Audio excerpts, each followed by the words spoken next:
ಈಗ ಉಪನ್ಯಾಸಕರ ನುಡಿಗಳು. Sir please. ಧಾರವಾಡ ಕಟ್ಟೆ ಧಾರವಾಡದ ಎಲ್ಲ ಸಾಹಿತ್ಯಿಕ ಮನಸ್ಸುಗಳಿಗೆ, ಓದುಗರಿಗೆ ಹಾಗೂ ವಿದ್ಯಾರ್ಥಿಗಳಿಗೆ ಮತ್ತು ಇಲ್ಲಿರತಕ್ಕಂಥ ಹಲವಾರು ವಿದ್ವಾಂಸರಿಗೆ ಶುಭ ಸಂಜೆಯ ನುಡಿಗಳನ್ನು ನನಗೆ ಇಲ್ಲಿ ಕೊಟ್ಟಿದ್ದಾರೆ.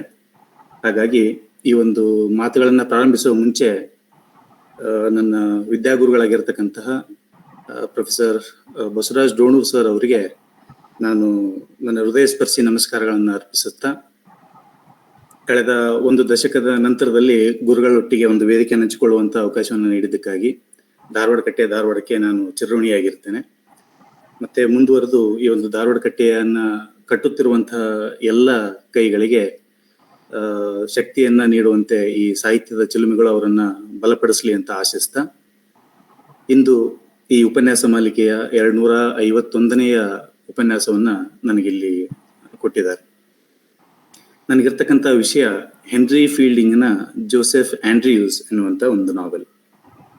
ಇದು 18ನೇ ಶತಮಾನದ ಒಂದು ಬಹುದೊಡ್ಡ ಕೊಡುಗೆಗಳು ಅಂತಂದ್ರೆ ಸಾಹಿತ್ಯಿಕ ಪ್ರಕಾರಗಳಲ್ಲಿ ಕಾದಂಬರಿ ಬಹು ವಿಶಿಷ್ಟವಾಗಿ ನಿಲ್ತಕ್ಕಂಥ ಒಂದು ಸಾಹಿತ್ಯಿಕ ಪ್ರಕಾರ. ಮತ್ತೆ ಈ ಒಂದು ಸಾಹಿತ್ಯ ಪ್ರಕಾರ ಅಲ್ಲಿ ಮೇಳೈಸಲಿಕ್ಕೆ ಹಲವಾರು ಹಿನ್ನೆಲೆಯ ಕಾರಣಗಳನ್ನು ಕೂಡ ನಾವಿಲ್ಲಿ ಗಮನಿಸಬಹುದು. ಎಲಿಜಬೆಥನ್ ಸಮಯದ ನಂತರದಲ್ಲಿ ನಾವು ನೋಡ್ಕೊಂಡಾಗ ಅಲ್ಲಿ ಸಾನೆಟ್ ಇತ್ತು, ಮತ್ತೆ ಲಿರಿಕಲ್ ಪೋಯಮ್ಸ್ಗಳಿತ್ತು. ಅತ್ಯಂತ ಹೇರಳವಾಗಿ ನಮಗೆ ಅಲ್ಲಿ ನಾಟಕದ ಪ್ರಭಾವಗಳು ಅತ್ಯಂತ ಹೆಚ್ಚಿಗೆ ಕಂಡು ಬರ್ತವೆ. ಮುಂದೆ ಸರಿಸುಮಾರು 100-150 ವರ್ಷಗಳವರೆಗೆ ಸಾಹಿತ್ಯದಲ್ಲಿ ಹಲವಾರು ಪ್ರಕಾರಗಳನ್ನ ನಾವಲ್ಲಿ ಕಾಣ್ತಾ ಬರ್ತೇವೆ. ಮಧ್ಯದಲ್ಲಿ ಈ ಕಾದಂಬರಿಯ ಬೆಳವಣಿಗೆ ಯಾಕಾಯ್ತು ಅಂತ ಒಂದು ಸ್ವಲ್ಪ ನಾವಿಲ್ಲಿ ಅವಲೋಕಿಸೋದಾದ್ರೆ, 18ನೇ ಶತಮಾನದಲ್ಲಿ ಹಲವಾರು ವಿಭಿನ್ನ ಘಟನೆಗಳು ಒಂದೇ ಶತಮಾನದಲ್ಲಿ ಜರುಗಿ ಹೋಗ್ತವೆ. ಅಲ್ಲಿ ಅಸಮರ್ಪಕವಾಗಿರ್ತಕ್ಕಂತಹ ಮತ್ತು ಬಹಳ ದೀರ್ಘಾವಧಿಯವರೆಗೆ ರಾಜ್ಯವನ್ನ ಆಳ್ತಕ್ಕಂತಹ ಒಂದು ಕೊರತೆ ಅಲ್ಲಿ ಕಂಡು ಬರುತ್ತೆ. ಕೈಗಾರಿಕೆಯ ಒಂದು ಬೃಹದಾಕಾರದ ಯೋಜನೆಗಳು ಅಲ್ಲಿ ಕಂಡು ಬರ್ತವೆ. ಮತ್ತು ಸಾಹಿತ್ಯ ರಚನೆಯ ಮೇಲೆ ಲೈಸೆನ್ಸಿಂಗ್ ಆಕ್ಟಿನ ಒಂದು ಪ್ರಭಾವ ಕೂಡ ಕಂಡು ಬರುತ್ತೆ. ಈ ಮಧ್ಯದಲ್ಲಿ ನಾಟಕಗಳು ಸಂಪೂರ್ಣವಾಗಿ ಮುಚ್ಚಿ ಹೋಗ್ತಕ್ಕಂಥ ಒಂದು ಸಂದರ್ಭ 18ನೇ ಶತಮಾನದಲ್ಲಿ ನಾವಿಲ್ಲಿ ಕಾಣಬೇಕಾಗ್ತದೆ. ಈ ಮಧ್ಯದಲ್ಲಿ ಸಾಹಿತ್ಯ ಸೃಷ್ಟಿಯನ್ನ ಗಮನಿಸಿದ್ರೆ 18ನೇ ಶತಮಾನದಲ್ಲಿ ರಚನೆಯಾದಂತಹ ಸಾಹಿತ್ಯ ಬಹುದೊಡ್ಡ ಕೊಡುಗೆ ಇಂಗ್ಲಿಷ್ ಸಾಹಿತ್ಯಕ್ಕೆ ನಾವಿಲ್ಲಿ ಕಾಣ್ತೇವೆ. ಹಾಗಾಗಿ ಇಂದಿನ ಉಪನ್ಯಾಸ ಮಾಲಿಕೆಯಲ್ಲಿ ಸಾಹಿತ್ಯ ದರ್ಶನ ಅಂತ ಹೆಸರಿಟ್ಟಿರೋದು ಬಹಳ ಸಮಂಜಸವೇ ಸರಿ. ಇಲ್ಲಿ ಸಾಹಿತ್ಯದ ದರ್ಶನಕ್ಕೆ ಹಲವಾರು ದಾರ್ಶನಿಕರು ಪ್ರಯತ್ನಿಸುತ್ತಿರುವ ಹಾಗೆ 18ನೇ ಶತಮಾನದಲ್ಲಿ ಸಾಹಿತ್ಯವನ್ನು ಕಟ್ಟುವಂತಹ ಹಲವಾರು ಮುಂಚೂಣಿಯ ಬರಹಗಾರರು ತಮ್ಮ ವಿಶಿಷ್ಟವಾದಂತಹ ಜವಾಬ್ದಾರಿ ಏನೆಂಬುದನ್ನ ಅರ್ಥಕೊಂಡಿದ್ರು. ಟಿ.ಎಸ್. ಇಲಿಯಟ್ ಅವ್ರ ಪ್ರಕಾರ ಹೇಳ್ತಕ್ಕಂಥ ಗ್ರೇಟ್ ಟ್ರೆಡಿಷನ್ ಅಲ್ಲಿ ಒಂದಾಗಿ ಕಾಣ್ತಕ್ಕಂತಹ ಹೆನ್ರಿ ಫೀಲ್ಡಿಂಗ್ ತಮ್ಮ ಪೂರ್ವಜರ ಸಾಹಿತ್ಯದ ಬಗೆ ಹೀಗಿತ್ತು ಮತ್ತು ನೈಜ ಜೀವನದ ಚಿತ್ರಣವನ್ನ ಕಟ್ಟಿಕೊಡ್ಲಿಕ್ಕೆ ಅವರು ಮಾಡ್ಬೇಕಾದಂತ ಜವಾಬ್ದಾರಿ ಹೀಗಿತ್ತು ಅನ್ನೋದನ್ನ ಬಹಳ ಚೆನ್ನಾಗಿ ಅರ್ಥ ಮಾಡ್ಕೊಂಡಂತ ವಾಸ್ತವಿಕ ಬರಹಗಾರರಲ್ಲಿ ಹೆನ್ರಿ ಫೀಲ್ಡಿಂಗ್ ಅವರು ಕೂಡ ಒಬ್ರು. ನಿಮ್ಗೆ ಈಗಾಗಲೇ ಹೇಳಿರೋ ಹಾಗೆ ಈ ಕಾದಂಬರಿಯ ಉಗಮ ಕೇವಲ 18ನೇ ಶತಮಾನದಲ್ಲಿ ಆಯ್ತೇನು ಅಂತ ಪ್ರಶ್ನೆ ಕೇಳಿದ್ರೆ ಬಹುಶಃ ಇಲ್ಲ.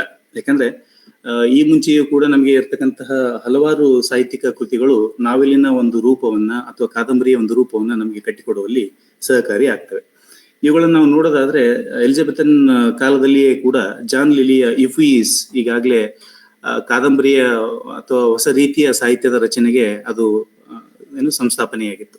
ನಂತರದಲ್ಲಿ ಯೂನಿವರ್ಸಿಟಿ ವಿಟ್ಸ್ ನಲ್ಲಿ ಬರ್ತಕ್ಕಂತಹ ನ್ಯಾಶ್ ಅವರ ಕೃತಿಯು ಕೂಡ ದ ಅನ್ಫಾರ್ಚುನೇಟ್ ಟ್ರಾವೆಲರ್, ಅದು ಕೂಡ ನಾವೆಲಿನ ಉಗಮದ ಮೊದಲ ಭಾಗಗಳಲ್ಲಿ ನಾವು ಕಾಣಬಹುದು.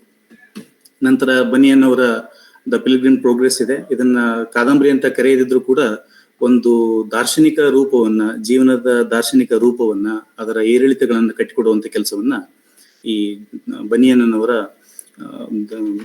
ದ ಪಿಲ್ಗ್ರಿಮ್ ಪ್ರೋಗ್ರೆಸ್ ಆಗ್ತದೆ. ಮುಂದುವರಂತೆ ನಾವೆಲ್ಲಿಗೆ ಪ್ರಮುಖವಾಗಿ ಕೊಡುಗೆಗಳನ್ನು ನೀಡಿರ್ತಕ್ಕಂಥ ಬರಹಗಾರರ ಪಟ್ಟಿಯಲ್ಲಿ ನಾವು ನೋಡೋದಾದ್ರೆ ಡೇನಿಯಲ್ ಡೇಫೋ ಬರ್ತಾರೆ, ಮತ್ತೆ ಜೊನಾಥನ್ ಸ್ವಿಫ್ಟ್ ಅವರು ಬರ್ತಾರೆ.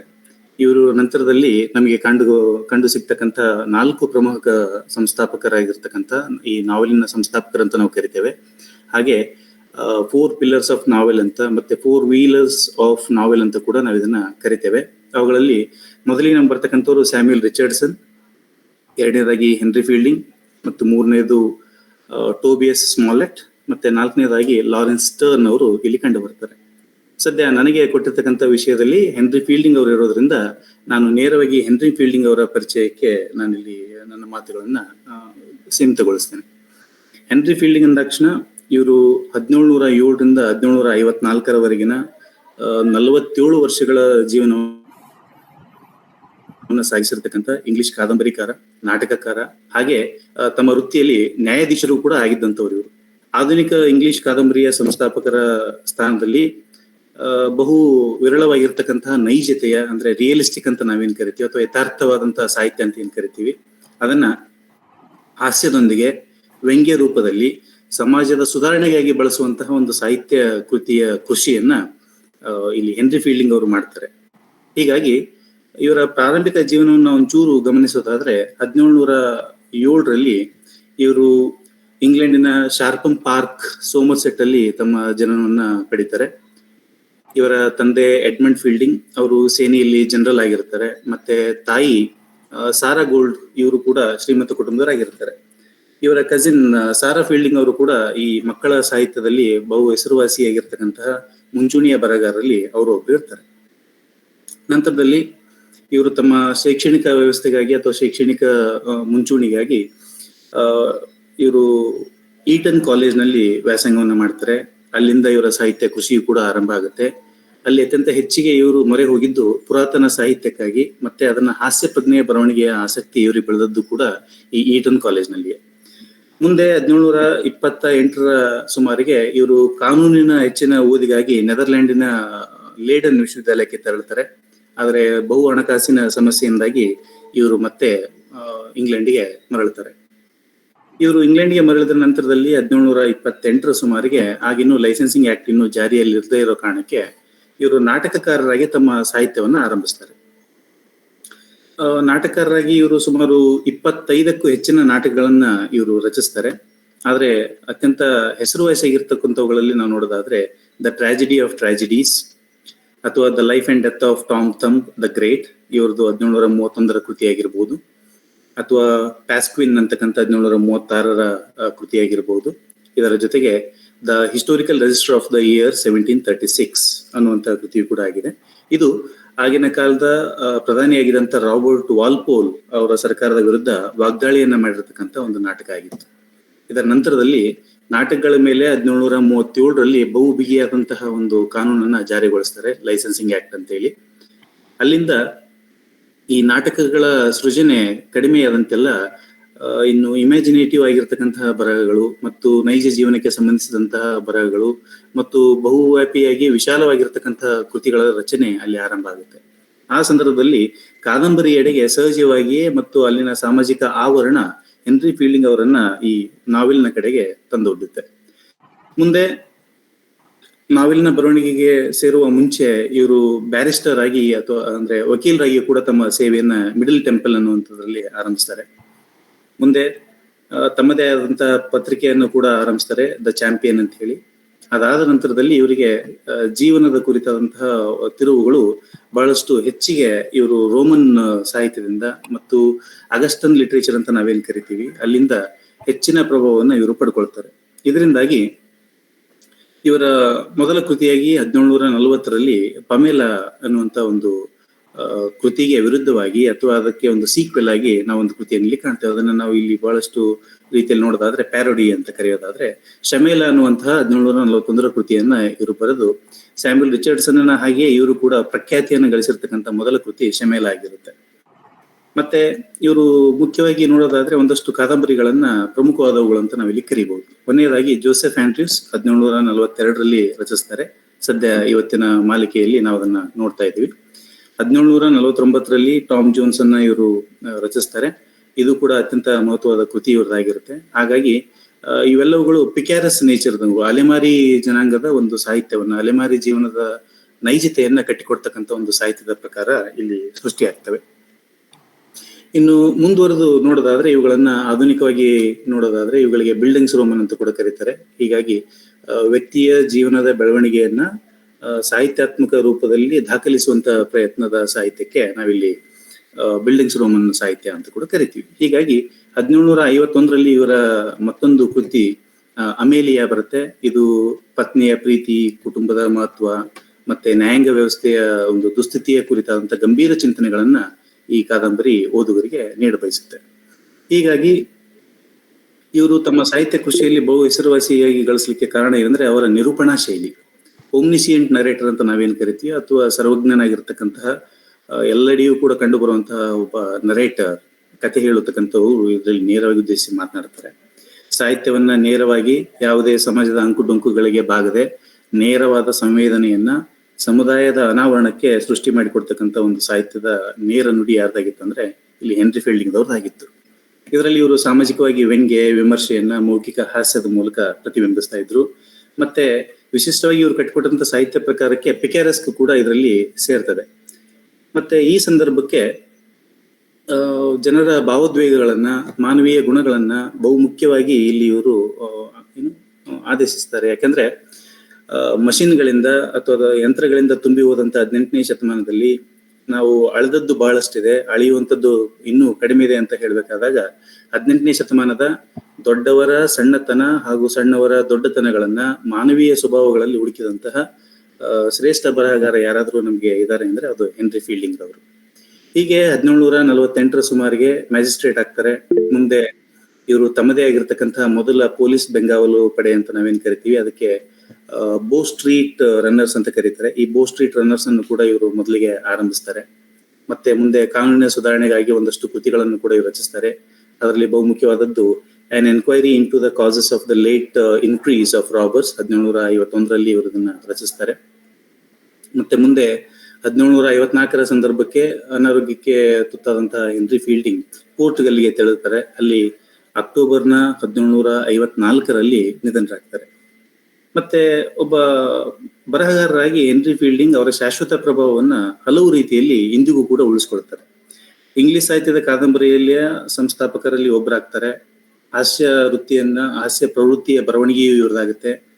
ಮತ್ತೆ ಟಿ.ಎಸ್. ಇಲಿಯಟ್ ಹೇಳ್ತಕ್ಕಂಥ ಪ್ರತಿಷ್ಠಿತವಾದಂತಹ ಸಂಸ್ಕೃತಿಯನ್ನ ಕಟ್ಟಿಕೊಡುವಂತಹ ಬರಹಗಾರರ ಪಟ್ಟಿಯಲ್ಲಿ ಇವರು ಕೂಡ ಸೇರ್ಕೊಳ್ತಾರೆ. ಮುಂದೆ ಚಾರ್ಲ್ಸ್ ಡಿಕೆನ್ಸ್, ಥ್ಯಾಕ್ರೆ ಮತ್ತು ಜೇನ್ ಆಸ್ಟಿನ್ ಅಂತವರ ಕೃತಿಗಳ ಮೇಲೆ ಅತ್ಯಂತ ಹೆಚ್ಚಿನ ಪ್ರಭಾವವನ್ನು ಉಳಿಸುವಂತಹ ವ್ಯಕ್ತಿ ಇವರಾಗಿ ಕಾಣ್ತಾರೆ.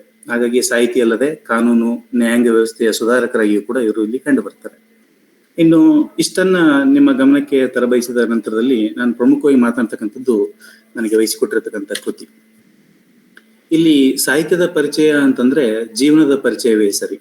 ಯಾಕಂದ್ರೆ ಸಾಹಿತ್ಯವನ್ನ ಲೈಫ್ ರಿಟರ್ನ್ ಇನ್ ಲೆಟರ್ಸ್ ಅಂತ ನಾವು ಕರೆಯೋದಾದ್ರೆ, ಜೀವನವನ್ನ ಅಕ್ಷರ ರೂಪದಲ್ಲಿ ಬರೆಯಲ್ಪಡುವಂಥದ್ದೇ ಸಾಹಿತ್ಯ ಅಂತ ನಾವು ಕರೆಯೋದಾದ್ರೆ, 18ನೇ ಶತಮಾನದ ಸಾಮಾನ್ಯರ, ಬಡವರ, ಅಲೆಮಾರಿ ಜನಗಳ ಜೀವನವನ್ನ ಕಟ್ಟಿಕೊಡ್ತಕ್ಕಂತಹ ಸಾಹಿತ್ಯ ಈ ನಮ್ಮ ಹೆನ್ರಿ ಫೀಲ್ಡಿಂಗ್ ಅವ್ರದ್ದಾಗಿತ್ತು. ಇಂತಹ ಸಾಲುಗಳಲ್ಲಿ ಮೂಡಿ ಬಂದಂತ ಅಮೋಘವಾದ ಕೃತಿ ಯಾವುದಂದ್ರೆ ಜೋಸೆಫ್ ಆಂಡ್ರ್ಯೂಸ್.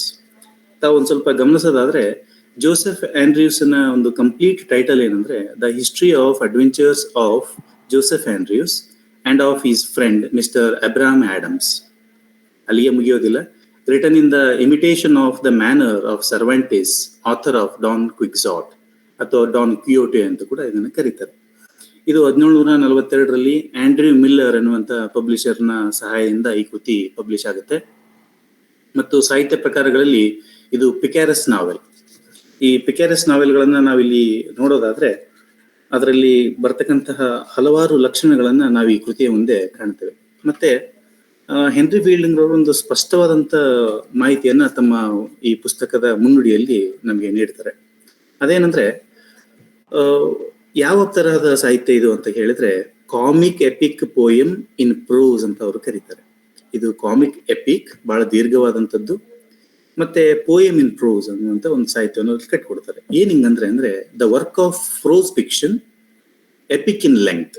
ಇದು ಗದ್ಯ ಭಾಗದ ಕೃತಿ ಆದ್ರೂ ಕೂಡ ಬಹು ವಿಸ್ತಾರವಾದಂತ ಕೃತಿ ಇದಾಗಿದೆ ಅಂತ ಅವರಿಲ್ಲಿ ಕರೀತಾರೆ. ಮತ್ತೆ ಇವ್ರು ನೇರವಾಗಿ ಹೇಳ್ತಾರೆ, ನನ್ನ ಕೃತಿ ಯಾವುದೇ ರೀತಿಯಾದಂತಹ ಒಂದು ಸ್ಕ್ಯಾಂಡಲ್ ಮೆಮೊಯರ್ ಅಲ್ಲ, ಯಾವುದೇ ಒಂದು ಕುತಂತ್ರಗಳನ್ನ ಪ್ರತಿಬಿಂಬಿಸುವಂತಹ ಕೃತಿ ಅಲ್ಲ. ಇದು ನೈಜ ಜೀವನದ ಒಂದು ಪ್ರತೀಕ ಅಂತ ಹೇಳೋದ್ರ ಜೊತೆಗೆ ಇದನ್ನ ಅವರು ನಮ್ಗೆ ಓದಲಿಕ್ಕೆ ನೀಡ್ತಾರೆ. ಈ ನೀಡುವಾಗ ಅವರು ಸ್ಪಷ್ಟವಾಗಿ ಹೇಳ್ತಾರೆ, ನನ್ನ ಕೃತಿ ರೊಮ್ಯಾನ್ಸ್ ಅಲ್ಲ, ನನ್ನ ಕೃತಿ ರೊಮ್ಯಾನ್ಸ್ ಅಲ್ವೇ ಅಲ್ಲ. ಯಾಕಂದ್ರೆ ನಾವು ಬಹಳ ದಿನಗಳಿಂದ ನೋಡ್ತಾ ಇರುವ ಹಾಗೆ ಸಾಹಿತ್ಯದಲ್ಲಿ ರೊಮ್ಯಾನ್ಸ್ ಅಂದ ಕೂಡಲೇ ಇತರರನ್ನ ರಂಜಿಸುವಂತಹ ಕಾರ್ಯ ಅದು ಮಾಡುತ್ತೆ ಅಂತ ಹೇಳ್ತಾರೆ. ಹೀಗಾಗಿ ಇದು ಹಿಸ್ಟೋರಿಕ್ ರೊಮ್ಯಾನ್ಸ್ ಕೂಡ ಅಲ್ಲ. ಹಾಗಾಗಿ ಇದೇನು ಅಂದ್ರೆ ಅವ್ರು ಹೇಳ್ತಾರೆ, ನಾನು ಹೊಸ ತರಹದ ಬರವಣಿಗೆಯನ್ನ ನಿಮಗೆ ನೀಡ್ತಾ ಇದ್ದೀನಿ ಅಂತ ಅವರು ಕ್ಲಾರಿಟಿಯನ್ನ ನೀಡೋದ್ರ ಜೊತೆಗೆ ಈ ಕೃತಿಯ ರಚನೆಗೆ ಕೈ ಹಾಕ್ತಾರೆ. ಹೀಗೆ ಈ ಕೃತಿಯ ರಚನೆಗೂ ಮುಂಚೆ ನಾವು ಒಂದಷ್ಟು ವಿಷಯಗಳನ್ನು ಇಲ್ಲಿ ಗಮನಿಸಲೇಬೇಕಾಗುತ್ತೆ. ಏನಂದ್ರೆ, ಈ ಕೃತಿಯ ರಚನೆ ಸ್ವಾಭಾವಿಕವಾಗಿತ್ತ ಅಂತ ಕೇಳಿದ್ರೆ ಇಲ್ಲ, ಅಂದಿನ ದಿನಮಾನದ ಒಂದು ವಿಶಿಷ್ಟತೆಗೆ ಇದು ನಾಂದಿ ಆಡುವಂತದ್ದಾಗಿತ್ತು. ಯಾವುದು ಅಂದ್ರೆ, ಆಗಾಗಲೇ ರಚನೆಯಾಗಿದ್ದಂತಹ ಸ್ಯಾಮ್ಯುಯಲ್ ರಿಚರ್ಡ್ಸನ್ ಪಮೇಲಾ ಬಹಳಷ್ಟು ಪ್ರಸಿದ್ಧಿಯಾದಂತಹ ಒಂದು ಪ್ರಸಿದ್ಧತೆಯನ್ನ ಕರಿಗೆ ತಂದುಕೊಟ್ಟಾಗ, ಅದರ ನಂತರದಲ್ಲಿ ಆ ಪಮೇಲಾಳ ವರ್ಚ್ಯೂ ರಿವಾರ್ಡೆಡ್ ಅನ್ನುವಂತ ಟೈಟಲ್, ಯಾಕಂದ್ರೆ ಪಮೇಲಾ ಅಂತಕ್ಕಂಥವಳು ಸಾಕಷ್ಟು ಟೆಂಪ್ಟೇಷನ್ಸ್ ಗಳನ್ನ ತಿರಸ್ಕರಿಸಿದ ಮೇಲೆ, ಅದನ್ನ ಜಯಿಸಿದ ಮೇಲೆ ಅವಳಿಗೆ ನಿಜ ಜೀವನ ಆರಂಭ ಆಯಿತು ಅಂತ ಇವ್ರು ಹೇಳ್ತಾರೆ. ಆದ್ರೆ ಅದಕ್ಕೆ ಸಹಚರರಾಗಿ ಈ ಒಂದು ಕೃತಿಯಲ್ಲಿ ಬರ್ತಕ್ಕಂಥ ಜೋಸೆಫ್ ಆಂಡ್ರಿಯೂಸ್ ಇನ್ಯಾರೂ ಅಲ್ಲ, ಈ ಪಮೇಲಾಳ ಸಹೋದರನೇ ಸರಿ. ಹಾಗಾಗಿ ಪಮೇಲಾಳ ಸಹೋದರನಾಗಿರ್ತಕ್ಕಂಥ ಕಥೆಯನ್ನು ಇದು ರಚಿಸಲಿಕ್ಕೆ ನಾವು ಒಂದೆರಡು ವಿಷಯಗಳನ್ನು ಇಲ್ಲಿ ಗಮನಿಸೋದಾದ್ರೆ, ಬಹುಶಃ ಈ ಒಂದು ಪಮೇಲಾಳ ಕೃತಿಯ ಬಗ್ಗೆ ಮಾತನಾಡ್ತಾ ಅಂದಿನ ದಿನಮಾನದ ಶ್ರೇಷ್ಠ ಸಾಹಿತ್ಯವನ್ನ ತನ್ನ ಸಾಹಿತ್ಯ ಕೃತಿಯ ಬಿಗಿನಿಂಗ್ ಅಲ್ಲಿ ಅಥವಾ ಆರಂಭದಲ್ಲಿ ಬಳಸೋದಾದ್ರೆ ಉತ್ತಮ ಓದುಗರನ್ನ ಪಡೆಯಬಹುದನ್ನುವಂತ ಒಂದು ಆಕಾಂಕ್ಷೆ ಇದ್ದಿರಬಹುದು, ಅಥವಾ ಆ ಕೃತಿಯಂತೆಯೇ ಇನ್ನೊಂದು ಕೃತಿಯ ರಚನೆಗೆ ಇದು ಸಹಕಾರಿ ಆಗ್ತದೆ ಅಂತ ಹೇಳುವಂತದ್ದಾಗಿರ್ಬೋದು.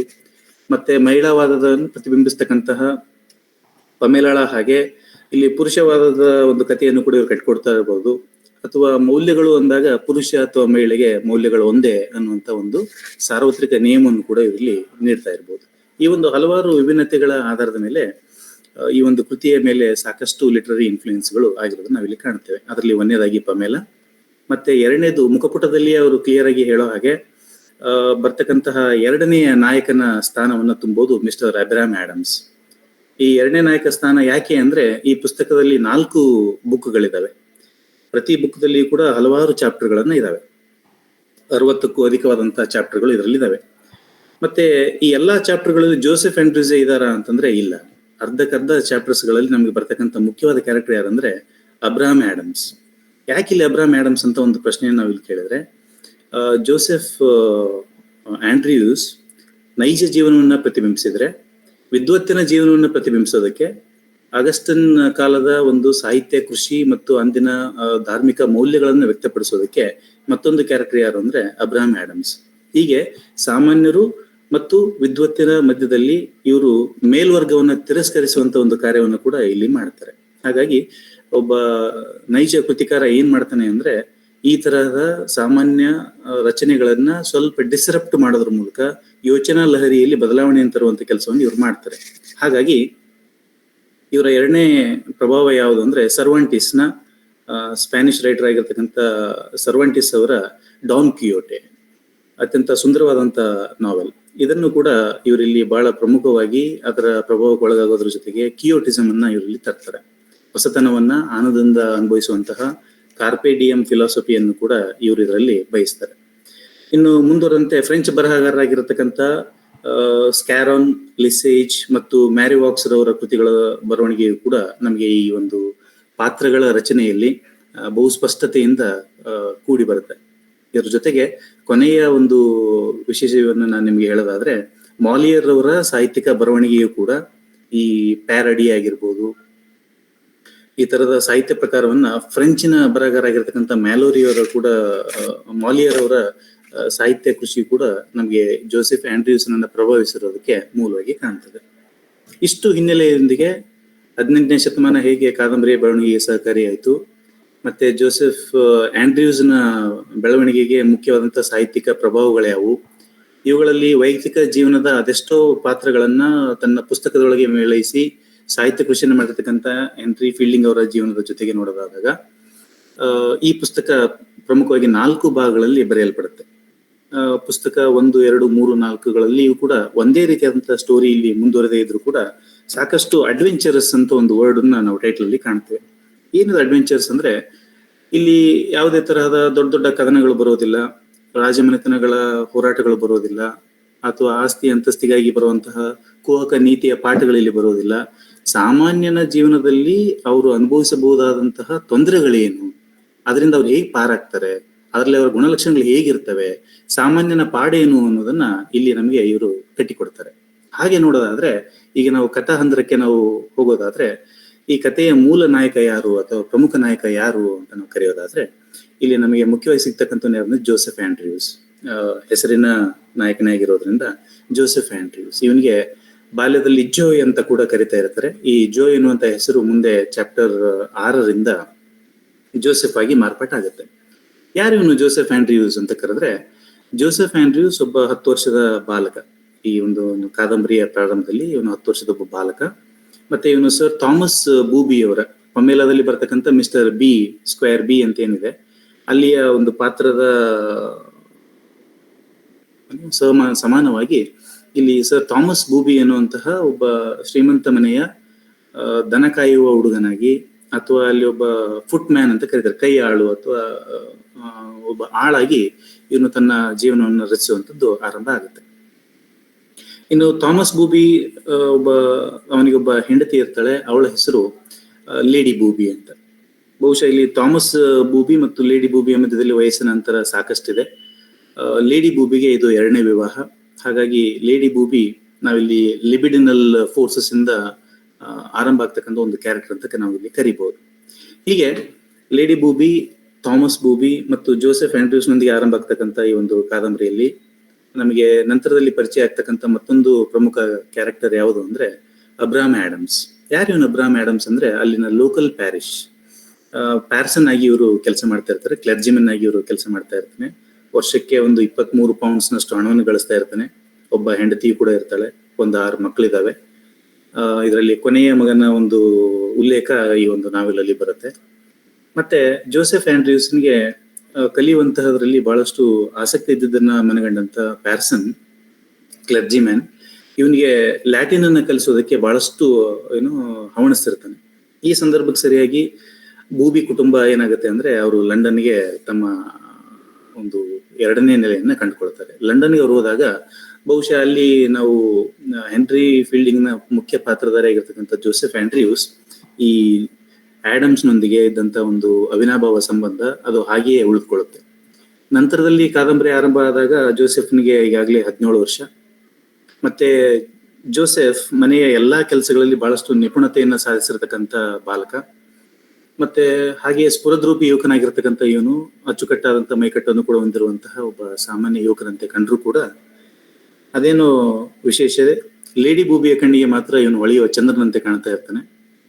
ಲೇಡಿ ಬೂಬಿಗೆ ಹೇಗಾದ್ರೂ ಮಾಡಿ ಈ ಜೋಸೆಫ್ನನ್ನ ತನ್ನ ಕೈವಶ ಮಾಡ್ಕೊಳ್ಬೇಕು ಅನ್ನುವಂತಹ ಒಂದು ಆಸೆ ಅವಳ ಮನಸ್ಸಲ್ಲಿ ಮೇಳೈಸುತ್ತೆ. ಈ ಸಂದರ್ಭಕ್ಕೆ ಸರಿಯಾಗಿ ಅದು ಅವಳ ಗಂಡನಾಗಿರ್ತಕ್ಕಂತಹ ಥಾಮಸ್ ಬೂಬಿಯು ಕೂಡ ಮರಣ ಹೊಂತಾನೆ. ಇವನ ನಂತರದಲ್ಲಿ ಎಲ್ಲಾ ಆಸ್ತಿಯ ಮಾಲಕಿ ಯಾರಾಗ್ತಾಳೆ ಇವಾಗಂದ್ರೆ ಲೇಡಿ ಬೂಬಿ ಆಗ್ತಾಳೆ. ಮತ್ತೆ ಈಗ ಲೇಡಿ ಬೂಬಿ ಏನ್ ಮಾಡೋಳು ಅಂದ್ರೆ ತಾನೇ ಮಾಲಕಿ ಆಗಿರೋದ್ರಿಂದ ಜೋಸೆಫ್ನನ್ನ ಹೇಗಾದ್ರೂ ಮಾಡಿ ತನ್ನ ವಶ ಮಾಡ್ಕೊಳ್ಬೇಕಂತ ಹೇಳಿ ಅವಳ ಬೆಡ್ರೂಮಿಗೆ ಅವಳನ್ನ ಕರೆಸ್ಕೊಂಡು ಅವಳಿಗೆ ಅನೇಕ ರೀತಿಯಾದಂತಹ ಕಾಮೋದ್ರೇಕ ಚಿಹ್ನೆಗಳನ್ನ ತೋರಿಸೋದ್ರ ಮೂಲಕ, ಕಣ್ಸನ್ನೆಯನ್ನ ಮಾಡೋದ್ರ ಮೂಲಕ ಅವಳು ಎಷ್ಟೇ ಪ್ರಯತ್ನ ಮಾಡಿದ್ರು ಜೋಸೆಫ್ನಿಗೆ ಈ ಕುತಂತ್ರ ಜೀವನದ ಯಾವ ಭಾಗವೂ ಪರಿಚಯವಿಲ್ಲ. ಅವಳ ಯಾವ ಸನ್ನೆಯೂ ಅರ್ಥವಾಗೋದಿಲ್ಲ. ಅದಕ್ಕೆ ಇವನು ಯಾವುದೇ ರೀತಿಯ ಪ್ರತಿಕ್ರಿಯೆ ಕೂಡ ನೀಡೋದಿಲ್ಲ. ಈ ಸಂದರ್ಭದಲ್ಲಿ ಘಾಸಿಗೊಂಡಂತ ಲೇಡಿ ಬೂಬಿ ಇವನ ಮೇಲೆ ಹೇಗಾದ್ರೂ ಮಾಡಿ ಸೇಡನ್ನು ತೀರಿಸಿಕೊಳ್ಳುವಂತ ಒಂದು ಮನೋಭಾವಕ್ಕೆ ಇಳಿತಾಳೆ. ಇದು ಇವನ ಜೀವನದ ಮೊದಲ ಅಡ್ವೆಂಚರ್. ಒಂದು ಟೆಂಪ್ಟೇಷನ್ ಅನ್ನ ಹೇಗೆ ಇವನು ತಪ್ಪಿಸ್ಕೊಳ್ತಾನೆ, ಅದರಿಂದ ಹೇಗೆ ಇವನು ಸಕ್ಸಸ್ಫುಲ್ ಆಗಿ ಹೊರಗಡೆ ಬರ್ತಾನೆ ಅನ್ನೋದನ್ನ ನಾವಿಲ್ಲಿ ಗಮನಿಸ್ಬೇಕು. ಹೀಗೆ ಒಂಥರ ಒಂದು ಕಾಮೋದ್ರೇಕದ ಒಂದು ಸನ್ನಿವೇಶಗಳಿಂದ ತಪ್ಪಿಸ್ಕೊಂಡಂತ ಈತ ಮನನೊಂದು ತನ್ನ ಸಹೋದರಿಯಾಗಿರ್ತಕ್ಕಂಥ ಪಮೇಲಾಳಿಗೆ ಪತ್ರವನ್ನು ಬರೀತಾನೆ. ಶ್ರೀಮಂತರ ಅದ್ಯಾಕೋ ಕಾರ್ಮಿಕರೆಡೆಗೆ, ಕೂಲಿಗಳ ಎಡೆಗೆ ಪ್ರೀತಿಸುವಂತಹ ಯಾವುದೇ ಸಾಹಿತ್ಯವನ್ನು ನಾನು ಇದುವರೆಗೂ ಕೇಳಿಲ್ಲ, ಜೀವನ ಶೈಲಿಯನ್ನ ನಾನು ನೋಡಿಲ್ಲ. ಆದ್ರೆ ಈ ಒಂದು ಶ್ರೀಮಂತರ ಹುಡುಗಿ ಅಥವಾ ಶ್ರೀಮಂತರ ಲೇಡಿ ಬೂಬಿ ನನ್ನನ್ನು ಈ ರೀತಿ ಆಕರ್ಷಣೆ ಮಾಡ್ತಾ ಇದ್ದಾಳೆ, ಇದು ನನಗೆ ಅತೀವ ನೋವನ್ನ ತಂದಿದೆ ಅಂತ ಹೇಳಿ ಲೇಡಿ ಬೂಬಿಯ ಅಡ್ವಾನ್ಸ್ಮೆಂಟ್ಸ್ ಗಳನ್ನ ನೇರವಾಗಿ ರಿಜೆಕ್ಟ್ ಮಾಡೋದ್ರ ಮೂಲಕ ತನ್ನ ಸಹೋದರಿಗೆ ಪತ್ರವಾದ ಮೂಲಕ ಎಪಿಸಲರಿ ಫಾರ್ಮ್ ಅನ್ನು ಕೂಡ ಇಲ್ಲಿ ಬಳಸ್ತಾರೆ. ಯುರೋಪಿನ ಈ ನಾವೆಲಿನ ಶೈಲಿಯಲ್ಲಿ ಅನೇಕ ಬದಲಾವಣೆಗಳು, ಈ ಚಾಪ್ಟರಿಸಮ್ ಆಗಿರ್ಬೋದು, ಬರ್ತಕ್ಕಂಥ ಲೆಟರ್ ಫಾರ್ಮ್ಸ್ ಗಳಾಗಿರ್ಬೋದು, ಇವೆಲ್ಲವೂ ಡಾನ್ ಕ್ವಿಯೇಟೋಯ ಒಂದು ರಚನಾ ಶೈಲಿಯ ಒಂದು ಪಾತ್ರದಲ್ಲಿ ಕೂಡ ನಾವು ಕಾಣ್ತೇವೆ. ಇಷ್ಟು ಸಾಲದು ಅಂತ ಲೇಡಿ ಬೂಬಿಯ ಚೇಂಬರ್ ಮೇಡ್ ಇದ್ದಾಳೆ, ಅವಳ ಕೈಯಲ್ಲಿ ಇನ್ನೊಬ್ಬ ಆಳಿದಾಳೆ. ಅವಳ ಹೆಸರು ಮಿಸಸ್ ಸ್ಲಿಪ್ ಸ್ಲಾಪ್ ಅಂತ. ಸ್ಲಿಪ್ ಸ್ಲಾಪ್ ಅಂದ್ರೆ ಯೌವನದಲ್ಲಿ ಮಾಡಬಾರದ ಯಾವುದೋ ಒಂದು ಕೆಲಸಕ್ಕೆ ಅವಳು ತನ್ನ ಕಾಲನ್ನು ಜಾರಿದಂತವಳು, ಹಾಗಾಗಿ ಮುಂದುವರೆದಂತೆ ಸ್ಲಿಪ್ ಸ್ಲಾಪ್ ಅನ್ನುವಂಥ ಹೆಸರು. ಅಂದ್ರೆ ಬಹಳಷ್ಟು ಸ್ವಚ್ಛತೆಯನ್ನು ಕಾಪಾಡ್ಕೊಳ್ದೇ ಇರ್ತಕ್ಕಂಥವಳು ಅನ್ನುವಂಥ ಹೆಸರು ಕೂಡ ಅನ್ಟೈಡಿ ವುಮನ್ ಅಂತ ಕೂಡ ನಾವಿಲ್ಲಿ ಕರಿಬಹುದು. ಇವಳು ಲೇಡಿ ಬೂಬಿಯ ಹಾಗೆ ಜೋಸೆಫ್ನನ್ನ ಒರೆಸೋದಕ್ಕೆ ಇವಳು ಕೂಡ ಪ್ರಯತ್ನಿಸ್ತಾಳೆ, ಆದ್ರೆ ಅವನಿಗೂ ಕೂಡ ಒಂದೇ ರೀತಿಯಂತ ಉತ್ತರವನ್ನ ಜೋಸೆಫ್ ನೀಡ್ತಾರೆ. ಹೀಗಾಗಿ ಮುಂದೆ ಈ ಸ್ಲಿಪ್ ಸ್ಲಾಪ್ ಲೇಡಿ ಬೂಬಿಯ ತಲೆಯನ್ನು ಕೆಡಿಸೋದ್ರ ಮೂಲಕ ಹೇಗಾದ್ರೂ ಮಾಡಿ ಅವನನ್ನ ಆ ಕೆಲಸದಿಂದ ವಜಾಗೊಳಿಸ್ಬೇಕು ಅಂತ ಹೇಳಿ ಅವನಿಗೆ ಬಿಡುಗಡೆಯ ಪತ್ರದ ಜೊತೆಗೆ ತನ್ನ ಜೀವನದ ಕೂಲಿಯನ್ನ ಕೊಡೋದಕ್ಕೆ ಲೇಡಿ ಬೂಬಿಯ ಮ್ಯಾನೇಜರ್ ಅಥವಾ ಫೈನಾನ್ಷಿಯಲ್ ಕಾರ್ಕೂನಿಯಾಗಿರ್ತಕ್ಕಂತಹ ಪೀಟರ್ ಪೌನ್ಸ್ ನಿಂದ ಅವನಿಗೊಂದಷ್ಟು ಹಣವನ್ನ ಮತ್ತೆ ಅವನ ಬಟ್ಟೆಗಳನ್ನ ಒಂದು ಪತ್ರವನ್ನು ಅವನಿಗೆ ಕೊಡೋದ್ರ ಮೂಲಕ ಅವನ ಮನೆಯಿಂದ ನೇರವಾಗಿ ಹೊರ ಹಾಕ್ತಾರೆ. ಇದು ಮೊದಲನೇ ಅಡ್ವೆಂಚರ್ ಅಲ್ಲಿ ಇವನಿಗೆ ಆದಾಗ. ಈಗ ಜೋಸೆಫ್ ಆಂಡ್ರ್ಯೂಸಿ ಉಳಿದಿರುವಂತ ಒಂದೇ ಒಂದು ಮೂಲ ನೆಲೆ ಯಾವುದಂದ್ರೆ ಅವನ ಹಳ್ಳಿ. ಹಾಗಾಗಿ ಅವನ ಹಳ್ಳಿಗೆ ವಾಪಸ್ ಆಗ್ಬೇಕು. ವಾಪಸ್ ಆಗೋದ್ರ ಜೊತೆಗೆ ಅಲ್ಲಿ ತನ್ನ ನೈಜ ಜೀವನವನ್ನು ಪ್ರಾರಂಭಿಸಬೇಕು ಅಂತ ಖುಷಿಗೊಂಡಂತ ಇವನು ಅಲ್ಲಿ ಲೋಕಲ್ ಇರತಕ್ಕಂತಹ ಬೂಬಿ ಪ್ಯಾರಿಸ್ ಬೂಬಿಯ ಚರ್ಚಿಗೆ ಇಲ್ಲಿ ಹೋಗ್ಲಿಕ್ಕೆ ಅವನು ಪ್ರಯತ್ನಿಸ್ತಾನೆ. ಪ್ಯಾರಿಸ್ ಹೋಗ್ಲಿಕ್ಕೆ ಪ್ರಯತ್ನ ಮಾಡ್ತಾನೆ. ಈ ದಾರಿ ಮಧ್ಯದಲ್ಲಿ ಲಂಡನ್ ನಿಂದ ತನ್ನ ಹಳ್ಳಿಗೆ ಹೋಗುವಂತ ದಾರಿ ಮಧ್ಯದಲ್ಲಿ ಅವನು ಅನುಭವಿಸ್ತಕ್ಕಂತಹ ಪ್ರತಿ ಘಟನೆಯನ್ನೇ ನಾವಿಲ್ಲಿ ಅಡ್ವೆಂಚರ್ಸ್ ಅಂತ ಕರೀತಾರೆ. Adventures of Joseph Andrews. ಏನಿವೆಲ್ಲ ಅಡ್ವೆಂಚರ್ಸ್ ಅಂದ್ರೆ ಜೀವನವನ್ನ ಪಣಕ್ಕಿಟ್ಟು ಹೋರಾಡುವಂತ ಅನೇಕ ಘಟನೆಗಳನ್ನ ಇಲ್ಲಿ ನಮಗೆ ಹೆನ್ರಿ ಫೀಲ್ಡಿಂಗ್ ಅವರು ಕೊಡ್ತಾ ಹೋಗ್ತಾರೆ. ಬಹುಶಃ ಇದು ಕೇವಲ ಒಂದು ಇಮ್ಯಾಜಿನರಿ ಸ್ಟೋರಿ ಅಂತ ನನಗೇನು ಅನ್ಸೋದಿಲ್ಲ. ಕಾರ್ಖಾನೆಗಳಿಂದ ತುಂಬಿರ್ತಕ್ಕಂಥ ಮಧ್ಯದಲ್ಲಿ ಕೃಷಿಕರು ತಮ್ಮ ಭೂಮಿಯನ್ನು ಕಳ್ಕೊಂಡಿದ್ದಾರೆ, ವೃತ್ತಿಯನ್ನು ಕಳ್ಕೊಂಡಿದ್ದಾರೆ. ಮತ್ತೆ ಸಾಮಾನ್ಯ ಈ ಕೈಗಾರಿಕೆಗಳನ್ನ ಮಾಡ್ತಕ್ಕಂಥ ಅನೇಕರು ಈಗ ನಿರ್ಗತಿಕರಾಗಿದ್ದಾರೆ. ಜೀವನ ನಡೆಸಲಿಕ್ಕೆ ಅವರಿಗೆ ಅನಿವಾರ್ಯವಾಗಿ ಕಳ್ಳತನ ಅನ್ನುವಂಥದ್ದು ಒಂದು ವೃತ್ತಿಯಾಗಿ ಕಂಡಿರ್ಬೋದೇನು. ಹಾಗಾಗಿ ಅಲ್ಲಿ ಈ ಥಗ್ಸ್, ರಫೇನ್ಸ್ ಇವುಗಳೆಲ್ಲವೂ ಸಾಮಾನ್ಯವಾಗಿ ಸಿಗ್ಲಿಕ್ಕೆ ನಮಗೆ ಇಲ್ಲಿ ಕಾಣ್ತವೆ. ಇದರ ಮಧ್ಯದಲ್ಲಿ ಜೋಸೆಫ್ ಹಾಗೂ ಈಗೂ ಅವಳಿಂದ ತಪ್ಪಿಸ್ಕೊಂಡು ಮುಂದೆ ಹಳ್ಳಿ ಅಡಿಗೆ ಹೋಗ್ತಾ ತನ್ನ ಬಾಲ್ಯದ ಗೆಳತಿಯಾಗಿರ್ತಕ್ಕಂಥ ಫ್ಯಾನಿ ಗುಡ್ವಿಲ್, ಅಲ್ಲಿ ಹಳ್ಳಿಯಲ್ಲಿ ಹಾಲು ಮಾರ್ತಕ್ಕಂತಹ ಅನಕ್ಷರಸ್ಥ ಮತ್ತು ಸುಂದರವಾದಂತ ಯುವತಿ ಯಾರು ಅಂದ್ರೆ ಫ್ಯಾನಿ ಗುಡ್ವಿಲ್. ಫ್ಯಾನಿ ಗುಡ್ವಿಲ್ನ ಬಗೆಗೆ ಜೋಸೆಫ್ ಆಂಡ್ರ್ಯೂಸ್ಗೆ ಎಲ್ಲಿಲ್ಲದ ಅನುರಾಗ. ಅವಳನ್ನ ಕಾಣುವಂತಹ ಬಗೆ ಇವನ ಮನಸ್ಸನ್ನ ಯಾವಾಗಲೂ ಕಾಡ್ತಾ ಇರುತ್ತೆ. ಅವಳ ದಿಸೆಯಲ್ಲಿ ಪಾಪ ಇವನು ಊರಿಗೆ ಹೋಗ್ಬೇಕಾದಾಗ ಮಾರ್ಗ ಮಧ್ಯದಲ್ಲಿ ಇವನ ಸಮಸ್ಯೆಗಳು ಶುರು ಆಗ್ತವೆ. ಮೊದಲನೇದೇನು ಅಂದ್ರೆ ಈಗಾಗಲೇ ಪೀಟರ್ ಪೌನ್ಸ್ ಇಂದ ಪಡೆದಂತ ಹಣ ಮತ್ತೆ ಒಂದಷ್ಟು ಬಟ್ಟೆ ಇವೆಲ್ಲವುಗಳು ಏನ್ ಮಾಡ್ತವೆ ಅಂದ್ರೆ ಅಲ್ಲಿರ್ತಕ್ಕಂಥ ಇಬ್ಬರು ದುಷ್ಕರ್ಮಿಗಳನ್ನ ಆಕರ್ಷಿಸುತ್ತೆ. ಅವರಿಬ್ಬರು ಇವನನ್ನ ಬಹಳಷ್ಟು ತೀಕ್ಷ್ಣವಾಗಿ ಬಡಿಯೋದ್ರ ಜೊತೆಗೆ ಅವನನ್ನ ಜೀವನ ಮರಣದ ಮಧ್ಯೆ ಹೋರಾಟ ಮಾಡುವ ಹಾಗೆ ಬೆಳೆದು ಒಂದು ಚರಂಡಿಯ ಪಕ್ಕಕ್ಕೆ ಬಿಸಾಕ್ತಾರೆ. ಈ ಚರಂಡಿಯ ಪಕ್ಕಕ್ಕೆ ಬಿಸಾಕಿದ ಮೇಲೆ ಅವರು ಅನ್ಕೋತಾರೆ ಇನ್ನಿವನು ಸತ್ತ ಅಂತ ಹೇಳಿ ಅವನೆಲ್ಲ ವಸ್ತುಗಳನ್ನ ಇವರು ಕಳ್ಳತನ ಮಾಡ್ಕೊಂಡು ಅಲ್ಲಿಂದ ಹೊರಡ್ತಾರೆ. ಮುಂದೆ ಮಾರ್ಗ ಮಧ್ಯದಲ್ಲಿ ಬಿದ್ದಿರ್ತಕ್ಕಂಥ ಇವನನ್ನ ಉನ್ನತ ವರ್ಗದವರು ಕೋಚಲ್ಲಿ ತೆರಳಬೇಕಾದಾಗ ನೋಡ್ತಾರೆ. ನೋಡಿ ಅವ್ರನ್ನ ಅನ್ಕೋತಾರೆ ಇವನು ಸತ್ತಿದ್ದಾನೆ ಅಂತ ಒಂದಷ್ಟು ಜನ ಹೇಳ್ತಾರೆ. ಇವನು ನಿರ್ಗತಿಕ ಅಂತ ಒಂದಷ್ಟು ಜನ ಕರೀತಾರೆ, ಭಿಕ್ಷುಕ ಅಂತ ಮತ್ತೊಂದಷ್ಟು ಜನ ಕರೀತಾರೆ. ಹೀಗೆ ದೊಡ್ಡವರ ಕಣ್ಣಿಗೆ ಸಣ್ಣವರು ಹೇಗ್ ಕಾಣ್ತಾರೆ ಅನ್ನೋದನ್ನ ಸಮಾಜದ ಪರಿಕಲ್ಪನೆಗಳನ್ನ ಹೆನ್ರಿ ಫೀಲ್ಡಿಂಗ್ಸ್ ಅವ್ರು ನಮಗೆ ಈ ರೀತಿಯಾಗಿ ಒದಗಿಸ್ತಾರೆ. ಈ ಮಧ್ಯದಲ್ಲಿ ಕೋಚಲ್ಲಿ ಇರ್ತಕ್ಕಂಥ ಒಬ್ಬ ಶ್ರೀಮಂತ ವರ್ಗದವರು ಅಂದಿನ ಕಾನೂನುಗಳು ಬಹಳಷ್ಟು ಬಿಗಿಯಾಗಿದ್ದರಿಂದ ಬಹುಶಃ ಇವನ ಸಾವಿಗೆ ನಾವೇನಾದ್ರು ಕಾರಣರಾಗಿ ಅಂತ ಗೊತ್ತಾದ್ರೆ ನಮ್ಮ ಮೇಲೆ ಸಾಕಷ್ಟು ಕಠಿಣ ಒಂದಷ್ಟು ಸಾಧಕ ಬಾಧಗಳನ್ನ ನಾವು ಎದುರಿಸಬೇಕಾಗತ್ತೆ ಅಂತ ಹೇಳಿ ಅವರು ಅವನಿಗೆ ಸಹಾಯವನ್ನು ಮಾಡೋದಕ್ಕೆ ಅಲ್ಲಿದ್ದಂತ ಅವನನ್ನ ಎತ್ಕೊಂಡು ಅವನಿಗೆ ಯಾರೋ ಒಬ್ಬ ಬಟ್ಟೆಯನ್ನು ಕೊಡ್ತಾನೆ, ಒಬ್ಬ ಅಂಗಿಯನ್ನು ಕೊಡ್ತಾನೆ. ಹೀಗೆ ಅವನನ್ನ ಅರೆಬೆತ್ತಲೆಯಾಗಿ ಬಿದ್ದಂತ ಅವನಿಗೆ ಒಂದಷ್ಟು ಬಟ್ಟೆಯನ್ನು ಹಾಕಿ ಹತ್ತಿರದಲ್ಲಿದ್ದಂತ ಒಂದು ಹೋಟೆಲ್ಗೆ ಅವನನ್ನ ಕರ್ಕೊಂಡು ಬರ್ತಾರೆ. ಇನ್ನು ಆ ಹೋಟೆಲ್ನಲ್ಲಿ ಇವನ ಎರಡನೇ ಅಡ್ವೆಂಚರ್ ಶುರು ಆಗುತ್ತೆ. ಅದೇನಂದ್ರೆ ಆ ಹೋಟೆಲ್ ಯಾರ್ದು ಮತ್ತೆ ಅಲ್ಲಿ ಯಾರ್ಯಾರಿದ್ದಾರೆ ಅಂದ್ರೆ ಮಿಸ್ಟರ್ ಟೂ ಹೌಸ್ ಅಂತ ಒಬ್ಬ ಮಾಲೀಕ ಇದ್ದಾನೆ. ಅವನ ಹೆಂಡತಿ ಮಿಸಸ್ ಟೂ ಹೌಸ್ ಅಂತಿದ್ದಾಳೆ. ಆ ಒಂದು ಇಡೀ ಹೋಟೆಲ್ನ ಒಂದು ಜವಾಬ್ದಾರಿಯನ್ನು ಹೊತ್ತಿರತಕ್ಕಂಥ ಅಲ್ಲೊಬ್ಬ ಮಹಿಳೆ ಯಾರು ಅಂದ್ರೆ ಸುಂದರವಾದಂತ ಯುವತಿ ಯಾರು ಬೆಟ್ಟಿ ಇದ್ದಾಳೆ. ಇಲ್ಲಿಗೆ ಜೋಸೆಫ್ನ ಕರ್ಕೊಂಡು ಬಂದಾಗ ಜೋಸೆಫ್ ಸಾವಿನ ಮಧ್ಯದಲ್ಲಿ ಇರೋದ್ರಿಂದ ಸರ್ಜನ್ ಏನಂತಾನೆ, ಇವನು ಬಹುಶಃ ಬದುಕೋದಿಲ್ಲ ಅಂತ ಹೇಳಿದಾಗ ಈ ಸಂದರ್ಭಕ್ಕೆ ಅವನಿಗೆ ಟ್ರೀಟ್ಮೆಂಟ್ ಅನ್ನು ಕೂಡ ಸರ್ಜನ್ ನೀಡ್ತಾನೆ. ಈಗ ಅವನ ಆರೈಕೆಗಳನ್ನೆಲ್ಲ ನೋಡ್ಕೊಳ್ಳೋರು ಯಾರು ಅಂದ್ರೆ ಬೆಟ್ಟಿ ಮತ್ತು ಮಿಸಸ್ ಟೋಸ್ ಅನ್ನು ನೋಡ್ಕೋತಾರೆ. ಈ ಸಂದರ್ಭದಲ್ಲಿ ಗುಣಮುಖನಾದಂತ ಇವನಿಗೆ ಮತ್ತೊಂದು ಸಮಸ್ಯೆ ಕಾದಿತ್ತು. ಯಾಕಂದ್ರೆ ಅಷ್ಟೊತ್ತಿಗಾಗ್ಲೇ ಇವನನ್ನ ನೋಡುವ ಸಲುವಾಗಿ ಅಲ್ಲಿದ್ದಂತಹ ಸರ್ಜನನ ಮಾತಿನನ್ವಯ ಅಲ್ಲಿ ಮತ್ತೊಬ್ಬ ಕ್ಲರ್ಜಿ ಮ್ಯಾನ್ ಅಲ್ಲಿಗೆ ವಿಸಿಟ್ ಅನ್ನು ಕೊಡ್ತಾರೆ. ಅವನ ಹೆಸರು ಯಾರಂದ್ರೆ ಮಿಸ್ಟರ್ ಬಾರ್ನ್ ಬಾಜ್ ಅಂತ. ಅವನು ಅಲ್ಲಿಗೆ ಬಂದಾದಾಗ ಅಲ್ಲಿನ ವ್ಯವಸ್ಥೆಯನ್ನ ಕಂಡು ಬಹಳಷ್ಟು ದುಃಖಿತನಾಗಿ ಇವನ ಯೋಗಕ್ಷೇಮ ವಿಚಾರಿಸ್ಬೇಕು ಅಂತಾನೆ, ಆದ್ರೆ ಅದು ಸರಿ ಹೊಂದೋದಿಲ್ಲ. ಈ ಸಂದರ್ಭಕ್ಕೆ ಅದೇ ಒಂದು ಹೋಟೆಲ್ನಲ್ಲಿ ಕಾಕತಾಳೀಯ ಎಂಬಂತೆ ಅವನ ಊರಿನ ಮಿಸ್ಟರ್ ಅಬ್ರಾಹಂ ಆಡಮ್ಸ್ ಕೂಡ ಅಲ್ಲೇ ಇರ್ತಾನೆ. ಅವನು ಲಂಡನ್ಗೆ ಹೋಗ್ತಾ ಇರ್ತಾನೆ, ಇವನು ಲಂಡನ್ನಿಂದ ವಾಪಸ್ ಆಗ್ತಾ ಇರ್ತಾನೆ. ಇವನ್ಯಾಕೆ ಲಂಡನ್ಗೆ ಹೋಗ್ತಾ ಇದ್ದ ಅಂದ್ರೆ, ತಾನು ಬರೆದಿರ್ತಕ್ಕಂತಹ ಪ್ರವಚನಗಳನ್ನ ಅಂದ್ರೆ ಸೆರ್ಮನ್ಸ್ಗಳನ್ನ ಹೇಗೋ ಪಬ್ಲಿಷ್ ಮಾಡೋದ್ರ ಮೂಲಕ ಜೀವನಕ್ಕೆ ಬೇಕಾದಂತಹ ಅಗತ್ಯ ದುಡಿಮೆಯನ್ನ ಲಂಡನ್ನಿನ ಪಬ್ಲಿಷರ್ಸ್ ಮೂಲಕ ಪಡಿಬೇಕು ಅನ್ನೋದು ಆಡಮ್ಸ್ನ ಆಸೆ.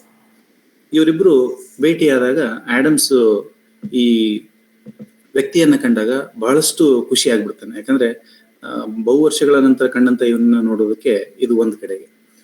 ಇನ್ನು ಮತ್ತೊಂದು ಕಡೆಗೆ ಇವನು ಈ ರೀತಿ ಘಾಸಿಗೊಂಡಿದ್ದಾನೆ ಅನ್ನುವಂಥ ವಿಷಯ ಫ್ಯಾನಿ ಗುಡ್ವಿಲ್ಗೆ ಗೊತ್ತಾಗಿ ಫ್ಯಾನಿ ಗುಡ್ವಿಲ್ ಕೂಡ ಈ ಕಡೆಗೆ ಸಿಟಿ ಎಡೆಗೆ ಸಾಗ್ತಾ ಬರ್ತಾಳೆ. ಈ ಮಧ್ಯದಲ್ಲಿ ನಾವೆಲ್ ತುಂಬಾ ಶೀಘ್ರಗತಿಯಲ್ಲಿ ಒಂದು ಚಲನೆಯನ್ನ ಪಡೆದುಕೊಳ್ಳುತ್ತೆ. ಈಗ ಜೋಸೆಫ್ನು ಕೂಡ ಸಾಕಷ್ಟು ಖುಷಿ ಆಗುತ್ತೆ, ಯಾಕಂದ್ರೆ ಆಡಮ್ಸ್ ಅಲ್ಲೇ ಇದ್ದಾರೆ ಅಂತ ಗೊತ್ತಾದ ಮೇಲೆ. ಹಾಗೂ ಹೀಗೂ ಅಲ್ಲಿಂದ ಹೊರಗೆ ಹೋಗ್ಬೇಕು ಅಂತಾರೆ.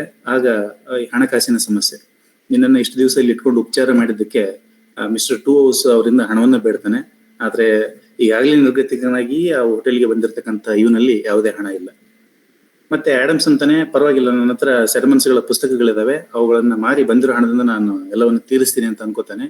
ಆದ್ರೆ ಆಡಮ್ಸನ ಹೆಂಡತಿ ಎಷ್ಟು ಶಾಣೆ ಇದ್ಲು ಅಂತಂದ್ರೆ, ಅವಳು ಹೇಳ್ತಾಳೆ, ಲಂಡನ್ಗೆ ಹೋಗ್ಬೇಕಾದಾಗ ಸೆರ್ಮನ್ ತಗೊಂಡು ಏನ್ ಮಾಡ್ತಾನೆ ಇವನು, ಹಾಕೊಳ್ಳಿಕ್ಕೆ ಒಂದಷ್ಟು ಬಟ್ಟೆಗಳಿದ್ರೆ ಸಾಕು ಅಂತ ಹೇಳಿ ಸೆರ್ಮನ್ಗಳನ್ನಿಟ್ಟಂತ ಪುಸ್ತಕಗಳನ್ನ ತೆಗೆದು ಬಟ್ಟೆಗಳನ್ನಿಟ್ಟು ಕಳಿಸಿರ್ತಾಳೆ. ಈಗ ಆಡಮ್ಸ್ನ ಹತ್ರ ಕೂಡ ಹಣ ಇಲ್ಲ, ಈ ಕಡೆಗೆ ಜೋಸೆಫ್ನ ಹತ್ರನೂ ಹಣ ಇಲ್ಲ. ಈ ಸಂದರ್ಭಕ್ಕೆ ಸರಿಯಾಗಿ ಈಗ ಆಡಮ್ಸ್ ಹೇಗೋ ಒಂದಷ್ಟು ಹಣವನ್ನ ಜೋಡಿಸ್ಬೇಕಲ್ಲ ಅಂತ ಹೇಳಿ ಇವನು ಪ್ರಯತ್ನ ಮಾಡ್ತಾನೆ. ಆಗ ಮಿಸ್ಟರ್ ಬಾರ್ನ್ಬಾಸ್ ಕೂಡ ಒಬ್ಬ ಕ್ಲರ್ಜಿಮೆನ್ ಆಗಿರೋದ್ರಿಂದ ಆಡಮ್ಸ್ನು ಕ್ಲರ್ಜಿಮೆನ್ ಅಂತ ಗೊತ್ತಾದಾಗ ಅವನಿಗೆ ಹಣವನ್ನ ಕೊಟ್ಟು ಅಲ್ಲಿಂದ ಬಿಡುಗಡೆಗೊಳಿಸ್ತಾರೆ. ಇದರಲ್ಲಿ ಅಡ್ವೆಂಚರ್ ಏನ್ ಬಂತು ಅಂದ್ರೆ, ಬೆಟ್ಟಿ ಅನ್ನುವಂತ ನಾನು ಯುವತಿಯ ಪ್ರಸ್ತಾಪವನ್ನು ಮಾಡಿದೆ. ಇವಳು ಕೂಡ ಜೋಸೆಫ್ನ ಆರೈಕೆಯೊಂದಿಗೆ ಅವನೊಂದಿಗೆ ಜೀವಿಸುವ ಕನಸುಗಳನ್ನ ಕಾಣ್ತಕ್ಕಂಥ ಸುಂದರ ಕನಸುಗಳನ್ನ ಕಟ್ಕೊಂಡಂತ ಈಕೆ ಅವನನ್ನು ಒರೆಸುವ ಪ್ರಯತ್ನವನ್ನು ಕೂಡ ಮಾಡ್ತಾಳೆ. ಆಗ ಜೋಸೆಫ್ನದು ಮತ್ತೆ ಅದೇ ಉತ್ತರ, ಈಗಾಗಲೇ ಲೇಡಿ ಬೂಬಿಗೂ ಅದೇ ಉತ್ತರ ಆಗಿದೆ, ಮುಂದೆ ಮಿಸಸ್ ಸ್ಲಿಪ್ಸ್ಲಾಪ್ಗೂ ಅದೇ ಉತ್ತರ ಕೊಟ್ಟಿದ್ದಾನೆ, ಈಗ ಬೆಟ್ಟಿಗೂ ಕೂಡ ಅದೇ ಉತ್ತರ ಕೊಟ್ಟಿದ್ದಾನೆ. ಇಷ್ಟು ಸಾಲದು ಅಂತ ನಿಜವಾದ ಸಮಸ್ಯೆಯನ್ನ ಅಲ್ಲಿ ಒಂದು ಕಾಮಿಕ್ ಆಗಿ ಒಂದು ಹಾಸ್ಯ ಪ್ರಜ್ಞೆಯ ಮೂಲಕ ಹೆನ್ರಿ ಫೀಲ್ಡಿಂಗ್ ಏನ್ ಮಾಡ್ತಾರೆ ಅಂದ್ರೆ, ಅಲ್ಲಿರ್ತಕ್ಕಂಥ ಮಿಸ್ಟರ್ ಟೋಸ್ನ ಜೊತೆಗೆ ಬೆಟ್ಟಿ ಪ್ರೇಮ ಸಲ್ಲಾಪವನ್ನು ಆಡೋದನ್ನ ಮಿಸಸ್ ಟೋಸ್ ಅವರು ರೆಡ್ ಹ್ಯಾಂಡ್ ಆಗಿ ಹಿಡಿತಾರೆ. ಆಗ ಮಿಸ್ಟರ್ ಟೋಸ್ ಅವನ ಪರಿಸ್ಥಿತಿಯನ್ನ ನೆನೆಸ್ಕೊಂಡ್ರೆ ಬಹುಶಃ ಓದುಗರಲ್ಲಿ ಸಾಕಷ್ಟು ನಗುವನ್ನ ನಾವಿಲ್ಲಿ ಕಾಣ್ಬಹುದು. ಆ ತರದ ಒಂದು ಪರಿಸ್ಥಿತಿಯನ್ನ ಅವರು ಹೆಣಿತಾರೆ. ಅಲ್ಲಿಂದ ಇನ್ನಿಂದ ಅಂದ್ರೆ ಆ ಹೋಟೆಲಿಂದ ಹೊರಗೆ ಬಂದಂತ ಆಡಮ್ಸ್ ಮುಂದೆ ಹಣವನ್ನ ಹುಡುಕ್ತಾ ಮತ್ತೆ ದಾರಿ ಹೋಕರಿಂದ ಒಂದ್ ಸ್ವಲ್ಪ ಹಣವನ್ನ ಪಡ್ಕೊಂಡಂತ ಈತ ಈ ಸೆರೆಮನಿಗಳೆಲ್ಲ ಮನೆಯಲ್ಲಿದ್ದಾವಂತ ಗೊತ್ತಾದ ಮೇಲೆ ಬಹುಶಃ ಲಂಡನ್ನಿನ ಎಡೆಗೆ ಸಾಗ್ತಾ ಇದ್ದಂತಹ ಆಡಮ್ಸ್ ಮತ್ತೆ ಹಳ್ಳಿ ಎಡೆಗೆ ಮುಖ ಮಾಡ್ತಾನೆ. ಈಗ ಅವರಿಬ್ಬರ ಕತೆ ಒಟ್ಟಿಗೆ ಆರಂಭ ಆಗುತ್ತೆ. ಇನ್ನು ಹಳ್ಳಿಗೆ ಬರಬೇಕಾದ ಬಹು ದೂರದ ದಾರಿಯನ್ನ ಕ್ರಮಿಸೋದಕ್ಕೆ, ಈ ಸಾರೋಟ್ನಲ್ಲಿ ಸಾಗೋದಕ್ಕೆ ಒಂದಷ್ಟು ಹಣವನ್ನ ಪಡೆಯುವಂತ ಕೆಲಸವನ್ನ ಆಡಮ್ಸ್ ಮಾಡಿ ದಾರಿ ಹೋಕರಿಂದ ಒಂದಷ್ಟು ಹಣವನ್ನ ಗಳಿಸ್ಕೊಂಡು ಮುಂದೆ ಚಾರೋಟಲ್ಲಿ ಸಾಗ್ಬೇಕಾದಾಗ ಅಲ್ಲಿ ಹೊಸ ಒಂದು ಫ್ಲಾಶ್ ಬ್ಯಾಕ್ ಸ್ಟೋರಿಗಳು ಆರಂಭ ಆಗ್ತವೆ. ಒಟ್ಟು ಈ ನಾವೆಲಲ್ಲಿ 3 ಇಂಟರ್ಪೋಲೇಟೆಡ್ ಸ್ಟೋರೀಸ್ಗಳು ಬರ್ತವೆ. ಅದರಲ್ಲಿ ಒಂದೇ ಸ್ಟೋರಿ ಯಾವ್ದಂದ್ರೆ ಲಿಯೋನಾರಾ ಅಂತ, ಸುಂದರವಾದ ಯುವತಿ, ಒಂದು ಕಡೆಗೆ ಹಣ ಇದೆ, ಒಂದು ಕಡೆಗೆ ಪ್ರೀತಿ ಇದೆ, ಯಾವ್ದನ್ನ ಆಯ್ಕೆ ಮಾಡ್ಕೊಳ್ಬೇಕು ಅಂತ ಗೊತ್ತಿಲ್ಲದ ಈಕೆ ಇಬ್ಬರನ್ನು ಕಳೆದುಕೊಳ್ಳುವಂತ ಒಂದು ಸಣ್ಣ ಕತೆ ಈ ಒಂದು ಲಿಯೋನಾರಾಳ ಕತೆ. ಹೀಗೆ ಆ ಕೋಚಲ್ಲಿ ಸಾಕ್ತಾ ಸಾಕ್ತಾ ಇವರು ಮುಂದೆ ಎಲ್ಲೋ ಒಂದ್ ಕಡೆಗೆ ಆಡಮ್ಸ್ ಆ ಕೋಚನ್ನ ಬಿಟ್ಟು ಇಳಿದಿರ್ತಾನೆ. ಇವನು ಒಂದ್ ಸ್ವಲ್ಪ ಅಬ್ಸೆಂಟ್ ಮೈಂಡೆಡ್, ಯಾಕಂದ್ರೆ ವಾಸ್ತವವಾಗಿ ದಾರ್ಶನಿಕರೆಲ್ಲರೂ ಹಾಗೇ ಇರ್ತಾರೆ, ಹೆಚ್ಚು ಕಡಿಮೆ ನೈಜ ಜೀವನದ ಘಟನೆಗಳಿಗಿಂತ ಅವರ ವಿಚಾರವಾದಗಳ ಹಿಂದೆ ಅವರು ಅತ್ಯಂತ ಹೆಚ್ಚಿಗೆ ಓಡ್ತಾ ಇರ್ತಾರೆ. ಹೀಗೆ ಈ ಆಡಮ್ಸ್ ಏನ್ ಮಾಡ್ತಾರೆ ಅಂದ್ರೆ ಅಲ್ಲಿಂದ ಮುಂದೆ ಹೊರಟ್ಬಿಡ್ತಾನೆ. ಅಷ್ಟೊತ್ತಿಗೆ ಅವನೊಬ್ಬ ಸ್ಪೋರ್ಟ್ಸ್ ಮನ್ ಸಿಗ್ತಾನೆ.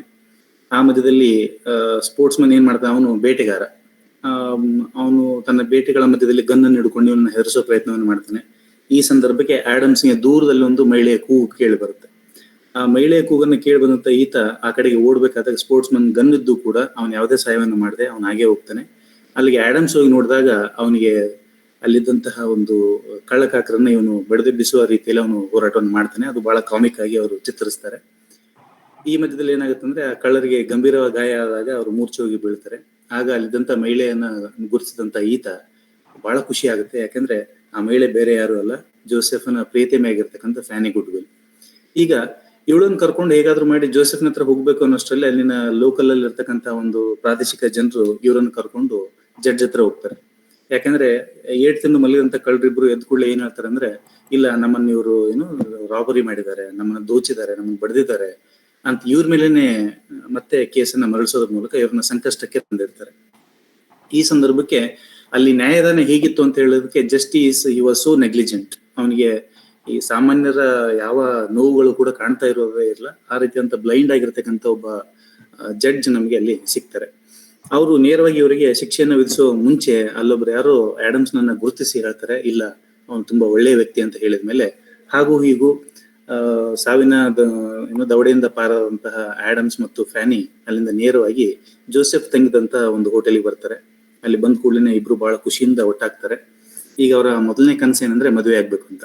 ಆ ಸಂದರ್ಭಕ್ಕೆ ಸರಿಯಾಗಿ ಜೋಸೆಫ್ಗೂ ಮತ್ತು ಅಲ್ಲಿರ್ತಕ್ಕಂಥ ಮಹಿಳೆ ಫ್ಯಾನಿ ಗುಡ್ವಿಲ್ಗೂ ಸೂಕ್ತ ಮಾರ್ಗದರ್ಶನ ನೀಡ್ತಕ್ಕಂಥವ್ನು ಯಾರು ಅಂದ್ರೆ ಅಬ್ರಾಹಂ ಆಡಮ್ಸ್. ಹೇಳ್ತಾನೆ, ಬೇಗ ಮದುವೆ ಆಗೋದ್ರಲ್ಲಿ ಏನಿದೆ, ಜೀವನವರೆಗೆ ಮುಂದೂಡೋದ್ರ ಜೊತೆಗೆ ಅವ್ರು ಹೋಗ್ತಾರೆ. ಈಗ ಸ್ವಲ್ಪ ಕಾಲದವರೆಗೂ ತಗ್ಗಿದ್ದಂತ ಅವ್ರಿಗೆ ಮತ್ತೆ ಅಲ್ಲಿಯೂ ಕೂಡ ಹಣದ ಸಮಸ್ಯೆ ಎದುರಾಗುತ್ತೆ. ಅಲ್ಲಿ ಹತ್ತಿರದಲ್ಲಿದ್ದಂತಹ ಮತ್ತೊಬ್ಬ ಪ್ಯಾರ್ಸನ್, ಟ್ರಲಿಬರ್ ಅನ್ನುವಂತ ಮತ್ತೊಬ್ಬ ಪ್ಯಾರ್ಸನ್ ಹತ್ರ ಆಡಮ್ಸ್ ಹೋಗ್ತಾರೆ. ನಾನು ಈ ರೀತಿಯಾಗಿ ಪುಸ್ತಕಗಳನ್ನ ಪಬ್ಲಿಷ್ ಮಾಡುವಂತ ವಿಚಾರದಲ್ಲಿದ್ದೀನಿ, ನನಗೊಂದು ಸ್ವಲ್ಪ ಹಣದ ಅಗತ್ಯ ಇದೆ, ಕೊಡಿ ಅಂತ ಕೇಳಿದಾಗ ಅವನು ಹೇಳ್ತಾನೆ, ಆತ್ಮಗಳ ಜೊತೆ ವ್ಯವಹರಿಸಬೇಕಾದಂತಹ ಒಬ್ಬ ಚರ್ಚಿನ ಅಧಿಕಾರಿ ಹಂದಿಗಳ ಜೊತೆಗೆ ಅತ್ಯಂತ ಹೆಚ್ಚಿನ ಸಮಯವನ್ನು ಕಳೀತಾ ಇರ್ತಾನೆ. ಅಂತಹ ಒಬ್ಬ ವ್ಯಕ್ತಿ ಅವನು ಟ್ರಲಿಬರ್. ಹಾಗಾಗಿ ಅಲ್ಲಿಯೂ ಕೂಡ ಅವನಿಗೆ ಹಣ ಸಿಗೋದಿಲ್ಲ. ಮತ್ತೆ ದಾರಿಯಲ್ಲಿ ಹೋಗ್ತಕ್ಕಂಥ ಸಾಮಾನ್ಯ ದಾರಿ ಹೋಗ ವ್ಯಾಪಾರಿಯೊಬ್ಬ ಆಡಮ್ಸ್ನಿಗೆ ಹಣವನ್ನು ನೀಡ್ತಾನೆ. ಒಬ್ಬ ಸಣ್ಣವರಲ್ಲಿನ ದೊಡ್ಡತನ ಅಂತ ನಾನು ಯಾಕೆ ಹೇಳಿದ್ರೆ ಇದೇ ಕಾರಣಕ್ಕೆ. ದಾರಿ ಹೋಗ ಅವನು ಸಣ್ಣ ವ್ಯಾಪಾರ, ಅದರಲ್ಲಿಯೂ ಸಹಾಯವನ್ನು ತನ್ನ ಹತ್ರ ಇದ್ದಂತ ಕೊನೆಯ ಹಣವನ್ನು ಕೂಡ ಆಡಮ್ಸ್ಗೆ ನೀಡುವಂತ ಕೆಲಸ ಇವ್ನು ಮಾಡ್ತಾನೆ. ಇನ್ನು ಅಲ್ಲಿಂದ 3 ಜನ ಒಟ್ಟಿಗೆ ತಮ್ಮ ದಾರಿಯನ್ನ ಸಾಗಿಸ್ತಾರೆ. ಈ ದಾರಿಯನ್ನ ಸಾಗಿಸೋದಾಗ ಅಲ್ಲಿ ಮತ್ತೊಂದು ಸಮಸ್ಯೆ ಇವರಿಗೆ ಎದುರಾಗುತ್ತೆ. ಯಾಕಂದ್ರೆ ಇವರು ಮುಂದೆ ಒಬ್ಬ ಸ್ಕ್ವೈರ್ ಅಂತಕ್ಕಂಥವನ್ನ ಭೇಟಿ ಆಗ್ತಾರೆ. ಇವನು ಹೋಗಿ ಬರುವಂತ ಎಲ್ಲಾ ದಾರಿ ಹೋಕರನ್ನ ಒಂದು ಸುಳಿಯಲ್ಲಿ ಸಿಲುಕಿಸೋದು, ಪ್ರಾಮಿಸ್ ಅನ್ನ ಮಾಡೋದು, ಅವರಿಂದ ವಸೂಲಿ ಮಾಡುವಂತ ಕೆಲಸ ಇವನ್ ಮಾಡ್ತಾ ಇರ್ತಾನೆ. ಇವನ್ ವಿಷಯ ತಿಳಿದಂತ ಇವರು ರಾತ್ರೋರಾತ್ರಿ ಅಲ್ಲಿಂದ 3 ಜನ ಕಾಲ್ ಕೀಳ್ತಾರೆ. ರಾತ್ರಿ ಮಧ್ಯದಲ್ಲಿ ಅಲ್ಲಿ ಕುರಿಗಳನ್ನ ಕಳ್ತನ ಮಾಡ್ತಕ್ಕಂಥವ್ರು ಅದೆಷ್ಟೋ ಜನ ಒಂದು ವಿಚಾರವನ್ನು ಮಾಡ್ತಾ ಬರ್ತಾ ಇರ್ತಾರೆ. ಇನ್ನು ಅವ್ರ ಕೈ ಸಿಕ್ಕರೆ ಇವ್ರ ಕತೆ ಮುಗಿದೋಗುತ್ತೆ ಅಂತ ಹೇಳಿ ಮತ್ತೆ ಅಲ್ಲಿಂದ ಇವ್ರು ಓಡೋಗ್ತಾರೆ. ಮಾರ್ಗ ಮಧ್ಯದಲ್ಲಿ ಮತ್ತೊಬ್ಬ ವಿಲ್ಸನ್ ಅನ್ನುವಂತ ಕ್ಯಾರೆಕ್ಟರ್ ಅಲ್ಲಿ ಬರುತ್ತೆ. ಈ ವಿಲ್ಸನ್ ಜೊತೆಗೆ ಅವರು ಸೇರ್ಕೊಂಡು ರಾತ್ರಿನ ಅಲ್ಲೇ ಕಳೀತಾರೆ. ಆಗ ವಿಲ್ಸನ್ ತನ್ನ ಜೀವನದ ಒಂದು ವೃತ್ತಾಂತವನ್ನ ಬೆಚ್ಚಿ ಹೇಳ್ತಾನೆ. ಇವನೊಬ್ಬ ರೇಕ್ ಪ್ರೋಗ್ರೆಸ್ ಅಂತ ಕರೀತಾರೆ. ಬಹಳಷ್ಟು ಚಿಂದಿ ಜೀವನವನ್ನ ಸಾಗಿಸಿರ್ತಕ್ಕಂತಹ, ಕೆಳಮಟ್ಟದ ಜೀವನವನ್ನು ಸಾಗಿಸ್ತಕ್ಕಂಥ ಇವನು ಮುಂದೆ ಮದುವೆ ಆಗೋದ್ರ ಮೂಲಕ ತನ್ನ ಜೀವನ ಸುಧಾರಿಸ್ಕೊಳ್ತಾನೆ. ಒಂದು ಮಗುವಿಗೆ ಜನ್ಮವನ್ನು ಕೊಡ್ತಾರೆ. ಆದ್ರೆ ದುರದೃಷ್ಟವಶಾತ್ ಆ ಮಗುವನ್ನ ಜಿಪ್ಸಿಗಳು ಏನ್ ಮಾಡ್ತಾರೆ ಅಂದ್ರೆ ಕಿಡ್ನಾಪ್ ಮಾಡ್ಕೊಂಡು ಹೋಗಿರ್ತಾರೆ. ಈ ಕಥೆಯನ್ನ ಕೇಳಿ ಬಹಳಷ್ಟು ನೊಂದ್ಕೊಂಡಂತ ಈ 3 ಜನ ವಿಲ್ಸನ್ ಬಗೆಗೆ ಬಹಳಷ್ಟು ಕರುಣಾಭಾವವನ್ನ ಅಲ್ಲಿ ಸೂಚಿಸ್ತಾರೆ. ಹೀಗೆ ಒಂದಾದ ನಂತರ ಒಂದು ಸಮಸ್ಯೆಗಳನ್ನ ದಾಟ್ಕೊಂಡಂತ ಇವರು ವಿಲ್ಸನ್ನ ಜೀವನ ಚರಿತ್ರೆಯನ್ನ ಕಂಡುಕೊಂಡು ಮುಂದೆ ರಾತ್ರಿ ಅಲ್ಲೇ ತಗ್ಗಿ ಬೆಳಗ್ಗೆ ಅಲ್ಲಿಂದ ಹೊರಡುವಂತ ವಿಚಾರವನ್ನ ಇವ್ರು ಮಾಡ್ತಾರೆ. ಬೆಳಗ್ಗೆ ಮತ್ತೊಮ್ಮೆ ಅಲ್ಲಿಂದ ಹೊರಟ ಮೇಲೆ ಬೇರೆ ಕಡೆಗೆ ಒಂದಷ್ಟು ವಿಶ್ರಾಂತಿ ತೆಗೆದುಕೊಳ್ಳೋ ಸಂದರ್ಭದಲ್ಲಿ ಒಂದಷ್ಟು ನಾಯಿಗಳ ಗುಂಪು ಅವ್ರನ್ನ ಅಟ್ಯಾಕ್ ಮಾಡುತ್ತೆ. ಅದರಿಂದ ತಪ್ಪಿಸಿಕೊಳ್ಳುವ ಸಲುವಾಗಿ ನಾಯಿಗೆ ಜೋರಾಗಿ ಹೊಡಿತಾರೆ. ಆ ನಾಯಿಗಳ ಮಾಲೀಕ ಬಂದು ನಾಯಿಗೆ ಏಟಾದದ್ದನ್ನ ದೊಡ್ಡದಾಗಿ ಹೇಳ್ತಾನೆ. ಆದ್ರೆ ಮನುಷ್ಯನ ಮೇಲೆ ನಾಯಿಗಳು ಅಟ್ಯಾಕ್ ಆಗಿದ್ದನ್ನ ಅವನೇನು ಮಾತಾಡೋದಿಲ್ಲ. ಈ ಸಂದರ್ಭದಲ್ಲಿ ಶ್ರೀಮಂತರ ನಾಯಿಗೂ ಮತ್ತು ಬಡ ವ್ಯಕ್ತಿಗಳಿಗೂ ಇರುವಂತಹ ಒಂದು ಭಿನ್ನಭಾವ ಹೇಗಿತ್ತು ಶ್ರೀಮಂತರಲ್ಲಿ ಅನ್ನೋದನ್ನ ಇಲ್ಲಿ ಹೆನ್ರಿ ಫೀಲ್ಡಿಂಗ್ ಅವರು ಬಹಳಷ್ಟು ಮಾರ್ಮಿಕರಾಗಿ ಕೊಡ್ತಾರೆ. ಹಾಗಾಗಿ ಅವನು ನಾಯಿಯ ಮಾಲೀಕನಲ್ಲ, ಹಂಟರ್ ಆಫ್ ಮೆನ್ ಅಂತ ಕೂಡ ಅವರಿಗೆ ಕರೀತಾರೆ. ಈ ಸಂದರ್ಭಕ್ಕೆ ಅವನ ತಲೆಯಲ್ಲಿ ಏನು ವಿಚಾರ ಓಡ್ತದೆ ಅಂದ್ರೆ, ಹಾಗೂ ಹೀಗೂ ಫ್ಯಾನಿ ಸುಂದರ ಯುವತಿ ಇದ್ದಾಳೆ, ಅವಳನ್ನ ಕರೆಯೋದ್ರ ಮೂಲಕ ಅವಳನ್ನ ತನ್ನ ಕೈವಶ ಮಾಡ್ಕೋಬೇಕಂತ ಒಬ್ಬ ವ್ಯಕ್ತಿ ಆಡಮ್ಸ್ ನನ್ನ ಮತ್ತೆ ಜೋಸೆಫ್ ನನ್ನ ತಮ್ಮ ಮನೆಗೆ ಕರ್ಕೊಂಡು ಹೋಗ್ತಾನೆ. ಅಲ್ಲಿ ಬಹಳಷ್ಟು ಊಟದ ಜೊತೆಗೆ ವಿಷಯಗಳನ್ನ ನೀಡ್ತಾ ಹೇಗಾದ್ರೂ ಈ ಒಂದು ಹುಡುಗಿಯನ್ನ ತನ್ನ ಕೈವಶ ಮಾಡ್ಕೊಳ್ಳೋ ಸಲುವಾಗಿ ಆಡಮ್ಸ್ ಮತ್ತು ಜೋಸೆಫ್ನ ಕೈಕಾಲನ್ನ ಕಟ್ಟಿಸಿ ಈ ಹುಡುಗಿಯನ್ನ ಕಿಡ್ನಾಪ್ ಮಾಡಿಸ್ತಾನೆ. ಈಗ ಅದೇ ಮಾರ್ಗ ಮಧ್ಯದಲ್ಲಿ ಲೇಡಿ ಬೂಬಿ ಅಂದ್ರೆ ಹಳ್ಳಿಯಿಂದ ಬರ್ತಕ್ಕಂತಹ ಲೇಡಿ ಬೂಬಿಯ ಸರ್ವೆಂಟ್ಸ್ ಅದೇ ದಾರಿಯಲ್ಲಿ ಸಾಕ್ತಾ ಇರ್ತಾರೆ. ಆಗ ಪೀಟರ್ ಪೌನ್ಸ್ ಮತ್ತೆ ಆ ದಾರಿಯಲ್ಲಿ ಸಾಕ್ತಿರ್ಬೇಕಾದಾಗ ತಮ್ಮ ಹಳ್ಳಿಯ ಹುಡುಗಿಯಾಗಿರ್ತಕ್ಕಂತಹ ಈ ಒಂದು ಫ್ಯಾನಿಯ ಬಗೆಗೆ ಅವರು ಗುರುತನ್ನು ಹಚ್ಚೋದ್ರ ಮೂಲಕ ಅವಳನ್ನ ರಕ್ಷಣೆ ಮಾಡ್ತಾರೆ. ರಕ್ಷಣೆ ಮಾಡಿ ಮತ್ತೊಮ್ಮೆ ಹೋಟೆಲ್ಗೆ ಕರ್ಕೊಂಡು ಬಂದಾಗ ಅಲ್ಲಿನ ಆಡಮ್ಸ್ ಮತ್ತು ಜೋಸೆಫರ ಪರಿಸ್ಥಿತಿಯನ್ನು ಕಂಡು ಬಹಳಷ್ಟು ದಿಗ್ಭ್ರಾಂತರಾಗ್ತಾರೆ. ಹೀಗೆ ಮತ್ತೊಮ್ಮೆ ಜೀವನವನ್ನ ದವಡೆಗಳಿಂದ ಈ ಒಂದು ಸಾವಿನ ದವಡೆಯಿಂದ ತಪ್ಪಿಸಿಕೊಂಡಂತ ಇವರು ಅಲ್ಲಿಂದ ಮತ್ತೆ ಮುಂದೆ ಸಾಕ್ತಾರೆ.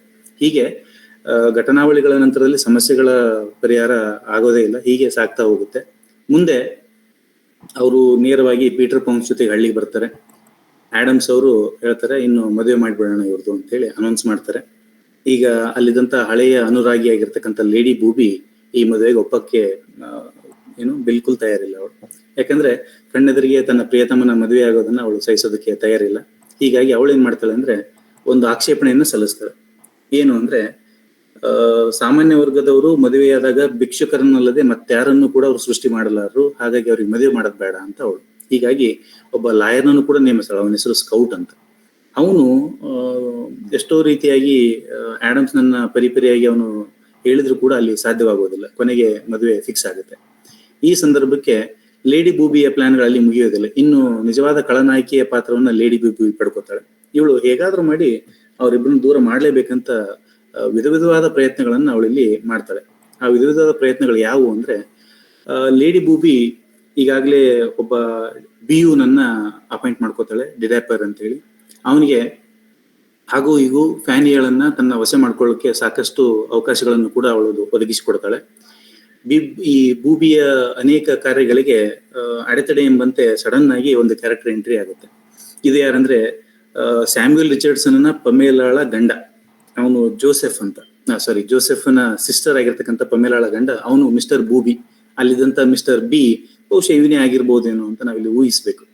ಈಗ ಮಿಸ್ಟರ್ ಬೂಬಿ ಇಲ್ಲಿ ಬಂದಾದ್ಮೇಲೆ ಅಲ್ಲಿ ಸಮಸ್ಯೆಯ ಸುಳಿಯಲ್ಲಿರ್ತಕ್ಕಂಥ ಜೋಸೆಫ್ನನ್ನ ಕಂಡು ಅವನ ಸಂತೈಸುವ ಕೆಲಸವನ್ನು ಮಾಡೋದ್ರ ಜೊತೆಗೆ ಮರುದಿನದಲ್ಲಿ ಮದುವೆಯನ್ನ ಮುಂದುವರಿಸುವ ವಿಚಾರವನ್ನು ಅವನಿಗೆ ಆಶ್ವಾಸನೆಯನ್ನು ಕೊಟ್ಟು ಕೂರ್ತಾರೆ. ಈಗ ರಾತ್ರಿ ಹೊತ್ತಲ್ಲಿ ಇವಳು ಹೈರ್ ಮಾಡಿರ್ತಕ್ಕಂಥ ಬಿಯು ಡಿಡ್ಯಾಪರ್ ಏನ್ ಮಾಡ್ತಾನೆ ಅಂದ್ರೆ, ಅಲ್ಲಿ ಹೇಗಾದ್ರೂ ಮಾಡಿ ಫ್ಯಾನಿಗಳನ್ನ ವಶಪಡಿಸಿಕೊಳ್ಳೋ ಸಲುವಾಗಿ ಅವಳ ರೂಮಿಗೆ ನುಗ್ಗಿಸುವಂತ ಕಾರ್ಯವನ್ನ ಬೂಬಿ ವಿಚಾರದಲ್ಲಿ ಇರ್ತಾಳೆ. ಈ ಸಂದರ್ಭಕ್ಕೆ ಜೋಸೆಫ್ ಮತ್ತು ಫ್ಯಾನಿ ಅವರು ಆಡಮ್ಸ್ನ ಮನೆಯಲ್ಲಿ ಉಳಿದುಕೊಂಡಿದ್ರಿಂದಾಗಿ ಅಲ್ಲಿಗೆ ನೇರವಾಗಿ ಮತ್ತೊಂದು ಘಾತಕ ವಿಷಯ ಬರುತ್ತೆ. ಅದೇನಂದ್ರೆ, ಈಗಾಗಲೇ ಫಾದ್ರಿ ಆಗಿರ್ತಕ್ಕಂಥ ಆಡಮ್ಸ್ನ ಮಗ ಡಿಕ್ ಅಂತಕ್ಕಂಥ ನೀರಲ್ಲಿ ಮುಳುಗಿ ಸತ್ತೋಗ್ಬಿಟ್ಟಿದ್ದಾನೆ ಅಂತ ಶೋಕ ವಾರ್ತೆಯನ್ನು ಕೂಡ ಅಲ್ಲಿಗೆ ಬರುತ್ತೆ. ಈ ಮಧ್ಯದಲ್ಲಿ ಮದುವೆ ತಯಾರಿದ್ದಂತ ಇವರಿಗೆ ಮತ್ತೊಂದು ಶಾಕ್. ಈಗ ಮಗ ಸತ್ತೋದ ಅಂತ ದುಃಖದಲ್ಲಿದ್ದಂತ ಇವನಿಗೆ ಅಲ್ಲಿ ತಂದೆಯ ಒಂದು ವಾತ್ಸಲ್ಯಮಯವಾದ ಶಬ್ದಗಳು ಸಾಕಷ್ಟು ಅಲ್ಲಿ ಕಂಡು ಬರ್ತವೆ. ವಾತ್ಸಲ್ಯ ಎಷ್ಟು ಮುಖ್ಯ ಅನ್ನೋದಕ್ಕೆ. ಆಗ ಮತ್ತೊಮ್ಮೆ ಈಗಾಗಲೇ ಒಂದು ಸಾರಿ ಇವರನ್ನ ಸಮಸ್ಯೆಯಿಂದ ಪಾರು ಮಾಡಿರ್ತಕ್ಕಂಥ ಪೆಡ್ಲರ್ ಮತ್ತೊಮ್ಮೆ ಅಲ್ಲಿಗೆ ಓಡ್ ಬರ್ತಾನೆ. ಅವನ ಜೊತೆಗೆ ಮಗನು ಕೂಡ ಅಲ್ಲಿಗೆ ಬರ್ತಾನೆ. ಆಗ ಗೊತ್ತಾಗತ್ತೆ, ಇಲ್ಲ ಮಗು ನೀರಲ್ಲಿ ಬಿದ್ದಿದ್ದೇನೋ ನಿಜ, ಆದ್ರೆ ಅದರ ಸಂರಕ್ಷಣೆ ಈ ಪೆಡ್ಲರೇ ಮಾಡಿ ಅಲ್ಲಿ ಕರ್ಕೊಂಡು ಬಂದಿರ್ತಾನೆ. ಕರ್ಕೊಂಡ್ ಬಂದಾಗ ಮತ್ತೆ ಆಯ್ತು, ಸಮಸ್ಯೆ ಬರೋಷ್ಟರಲ್ಲಿ ಅದು ಪರಿಹಾರ ಆಯ್ತು ಅಂತ ಅವ್ರು ಕೂಡೋಷ್ಟರಲ್ಲಿ ಈಗ ಬೂಬಿ ತನ್ನ ಪ್ಲಾನ್ ಅನ್ನ ಎಕ್ಸಿಕ್ಯೂಟ್ ಮಾಡುವಂತ ಸಮಯ. ಈಗ ಅವಳು ಜೋಸೆಫ್ ಮತ್ತು ಫ್ಯಾನಿಯ ಮಧ್ಯದಲ್ಲಿ ಈ ಡಿಡ್ಯಾಪರ್ ಅನ್ನ ಕಳಿಸ್ತಾಳೆ. ಈಗ ಜೋಸೆಫ್ ಇಲ್ಲದ ಸಮಯವನ್ನು ನೋಡುವಂತ ಡಿಡ್ಯಾಪರ್ ಅವಳ ರೂಮ್ಗೆ ನುಗ್ತಾನೆ. ಆದ್ರೆ ದುರದೃಷ್ಟವಶಾತ್ ಅಲ್ಲಿ ಡಿಡ್ಯಾಪರ್ ಹೋಗ್ಬೇಕಾಗಿದ್ದು ಫ್ಯಾನಿಯ ರೂಮ್ಗೆ. ಆದ್ರೆ ಅವನು ಹೋಗಿದ್ದು ಮಿಸ್ ಸ್ಲಿಪ್ಸ್ಲಾಪ್ ರೂಮ್ಗೆ ಹೋಗಿ ಅಲ್ಲಿ ಹೋರಾಟವನ್ನ ಮಾಡ್ತಾನೆ. ಈ ಮಧ್ಯಕ್ಕೆ ಸ್ಲಿಪ್ಸ್ಲಾಪ್ ಬಹಳಷ್ಟು ಚೀರಾಟ ಮಾಡಿದಾಗ ಇನ್ನು ಸಮಸ್ಯೆ ಸುಳಿ ಸಿಲುಕೋರು ಯಾರು ಅಂದ್ರೆ ಆಡಮ್ಸ್. ಅಲ್ಲಿ ರೂಮಿಗೆ ವೀರನಂತೆ ಧಾವಿಸಿದಂತ ಆಡಮ್ಸ್ ಅಲ್ಲಿ ಡಿಡ್ಯಾಪರ್ನ ಹಿಡಿಯೋ ಬದಲು ಸ್ಲಿಪ್ಸ್ಲಾಪ್ಗೆ ಒಂದು ನೇರವಾದ ಹೊಡೆತವನ್ನು ಕೊಟ್ಟು ಅವಳನ್ನು ಕೆಡುತ್ತಾನೆ, ತಾನು ಬಿದ್ದು ಹೋಗ್ತಾನೆ. ಈ ಸಂದರ್ಭಕ್ಕೆ ಬಂದಂತ ಲೇಡಿ ಬೂಬಿ ಬೆಡ್ ಅಲ್ಲಿ ಇರ್ತಕ್ಕಂಥ ಸ್ಲಿಪ್ಸ್ಲಾಪ್ ಮತ್ತೆ ಆಡಮ್ಸ್ ನೋಡಿ ಸಾಕಷ್ಟು ಗೊಂದಲದ ವಾತಾವರಣ ಕ್ರಿಯೇಟ್ ಆಗುತ್ತೆ. ಬೂಬಿಯಿಂದ ತಪ್ಪಿಸ್ಕೊಳ್ಳೋ ಸಲುವಾಗಿ ಅಲ್ಲಿಂದ ಮತ್ತೆ ಆಡಮ್ಸ್ ಏನ್ ಮಾಡ್ತಾನೆ, ಆ ರೂಮಿಂದ ಓಡೋಗ್ತಾನೆ. ತನ್ನ ರೂಮಿಗೆ ಹೋಗುವಂತ ಆಡಮ್ಸ್ ಒಂದು ಗಾಬರಿಯೊಳಗೆ ಮತ್ತೆ ಈಗ ಓದದ್ದು ಯಾರ ರೂಮಿಗೆ, ಫ್ಯಾನಿ ರೂಮಿಗೆ. ಈಗ ಅಲ್ಲಿಗೆ ನೇರವಾಗಿ ಜೋಸೆಫ್ ಬರ್ತಾನೆ. ಅದನ್ನ ಕಂಡು ಜೋಸೆಫ್ನ ಎದೆ ಒಡೆದೋದಂಗಾಗುತ್ತೆ, ತನ್ನ ಪ್ರಿಯತಮೆ ಮತ್ತೊಬ್ಬನ ಜೊತೆಗಿರೋದನ್ನ ಕಂಡು. ಬಟ್ ಆಡಮ್ಸ್ ಆ ರೀತಿಯಾದಂತ ವ್ಯಕ್ತಿ ಅಲ್ಲ ಅಂತ ಬೇಗನೆ ನಿರ್ಧಾರ ತೆಗೆದುಕೊಳ್ತಕ್ಕಂಥ ಜೋಸೆಫ್ ಅಲ್ಲಿ ಇದು ಕೇವಲ ಒಂದು ರಾಂಗ್ ಟರ್ನ್ ಅಂತ ಅದನ್ನ ಪ್ರತಿಪಾದಿಸ್ತಾನೆ. ಅಲ್ಲಿಗೆ ಅವ್ರ ಸಮಸ್ಯೆ ಮುಗೀತು ಅನ್ನೋಷ್ಟರಲ್ಲಿ ಈ ಕಡೆಗೆ ಬಿಯು ಡಿಡ್ಯಾಪರ್ ಮತ್ತೆ ಏನ್ ಮಾಡ್ತಾನೆ ಅಂದ್ರೆ, ಈಗ ಮುಂದುವರೆದಂತೆ ಸ್ಲಿಪ್ಸ್ಲಾಪ್ಗಳ ಸಹಾಯದಿಂದಾಗಿ ಮತ್ತೊಮ್ಮೆ ಅವಳನ್ನ ಅಟ್ಯಾಕ್ ಮಾಡುವಂತ ಕೆಲಸವನ್ನ ಮಾಡ್ತಾನೆ. ಆದ್ರೆ ಇದು ಕೂಡ ಫೇಲ್ಯೂರ್ ಆಗಿ ಹೋಗುತ್ತೆ. ಇನ್ನು ಮುಂದೆ ಉಳಿದಿರೋದೇನು ಅಂದ್ರೆ, ಇನ್ನೇನಾದ್ರೂ ಬೇರೆ ರೀತಿಯ ಗೇಮ್ಗಳನ್ನ ಆಡ್ಬೇಕಂತ ಹೇಳ್ಬೇಕಾದಾಗ ಅಲ್ಲಿ ಬಂದಂತ ಪೆಡ್ಲರ್ ಏನ್ ಹೇಳ್ತಾನಂದ್ರೆ, ಸ್ವಲ್ಪ ದಿನಗಳ ಹಿಂದೆ ವಿಲ್ಸನ್ ಅಂತಕ್ಕಂಥವನ ಮಗ ಕಾಣೆಯಾಗಿದ್ದ. ಅವನ ಎದೆ ಮೇಲೆ ಒಂದು ಸ್ಟ್ರಾಬೆರಿ ಮಾರ್ಕ್ ಇದೆ, ಅಂದ್ರೆ ಒಂದು ರಕ್ತವರ್ಣದ ಕಲೆ ಇತ್ತು, ಅವನಾಗಿದ್ದಾನೆ. ಹಾಗಾಗಿ ನನಗೇನ್ ಅನ್ಸುತ್ತೆ, ಈ ಫ್ಯಾನಿ ಗುಡ್ವಿಲ್ ಮತ್ತು Joseph misters and Mrs Andrew ಇವರ ಮಗ ಆಗಿರೋದ್ರಿಂದ ಇಬ್ರು ಸಹೋದರ ಸಹೋದರಿ ಆಗ್ಬೇಕು ಅಂತ ಅವನು ಊಹೆ ಪಡ್ತಾನೆ.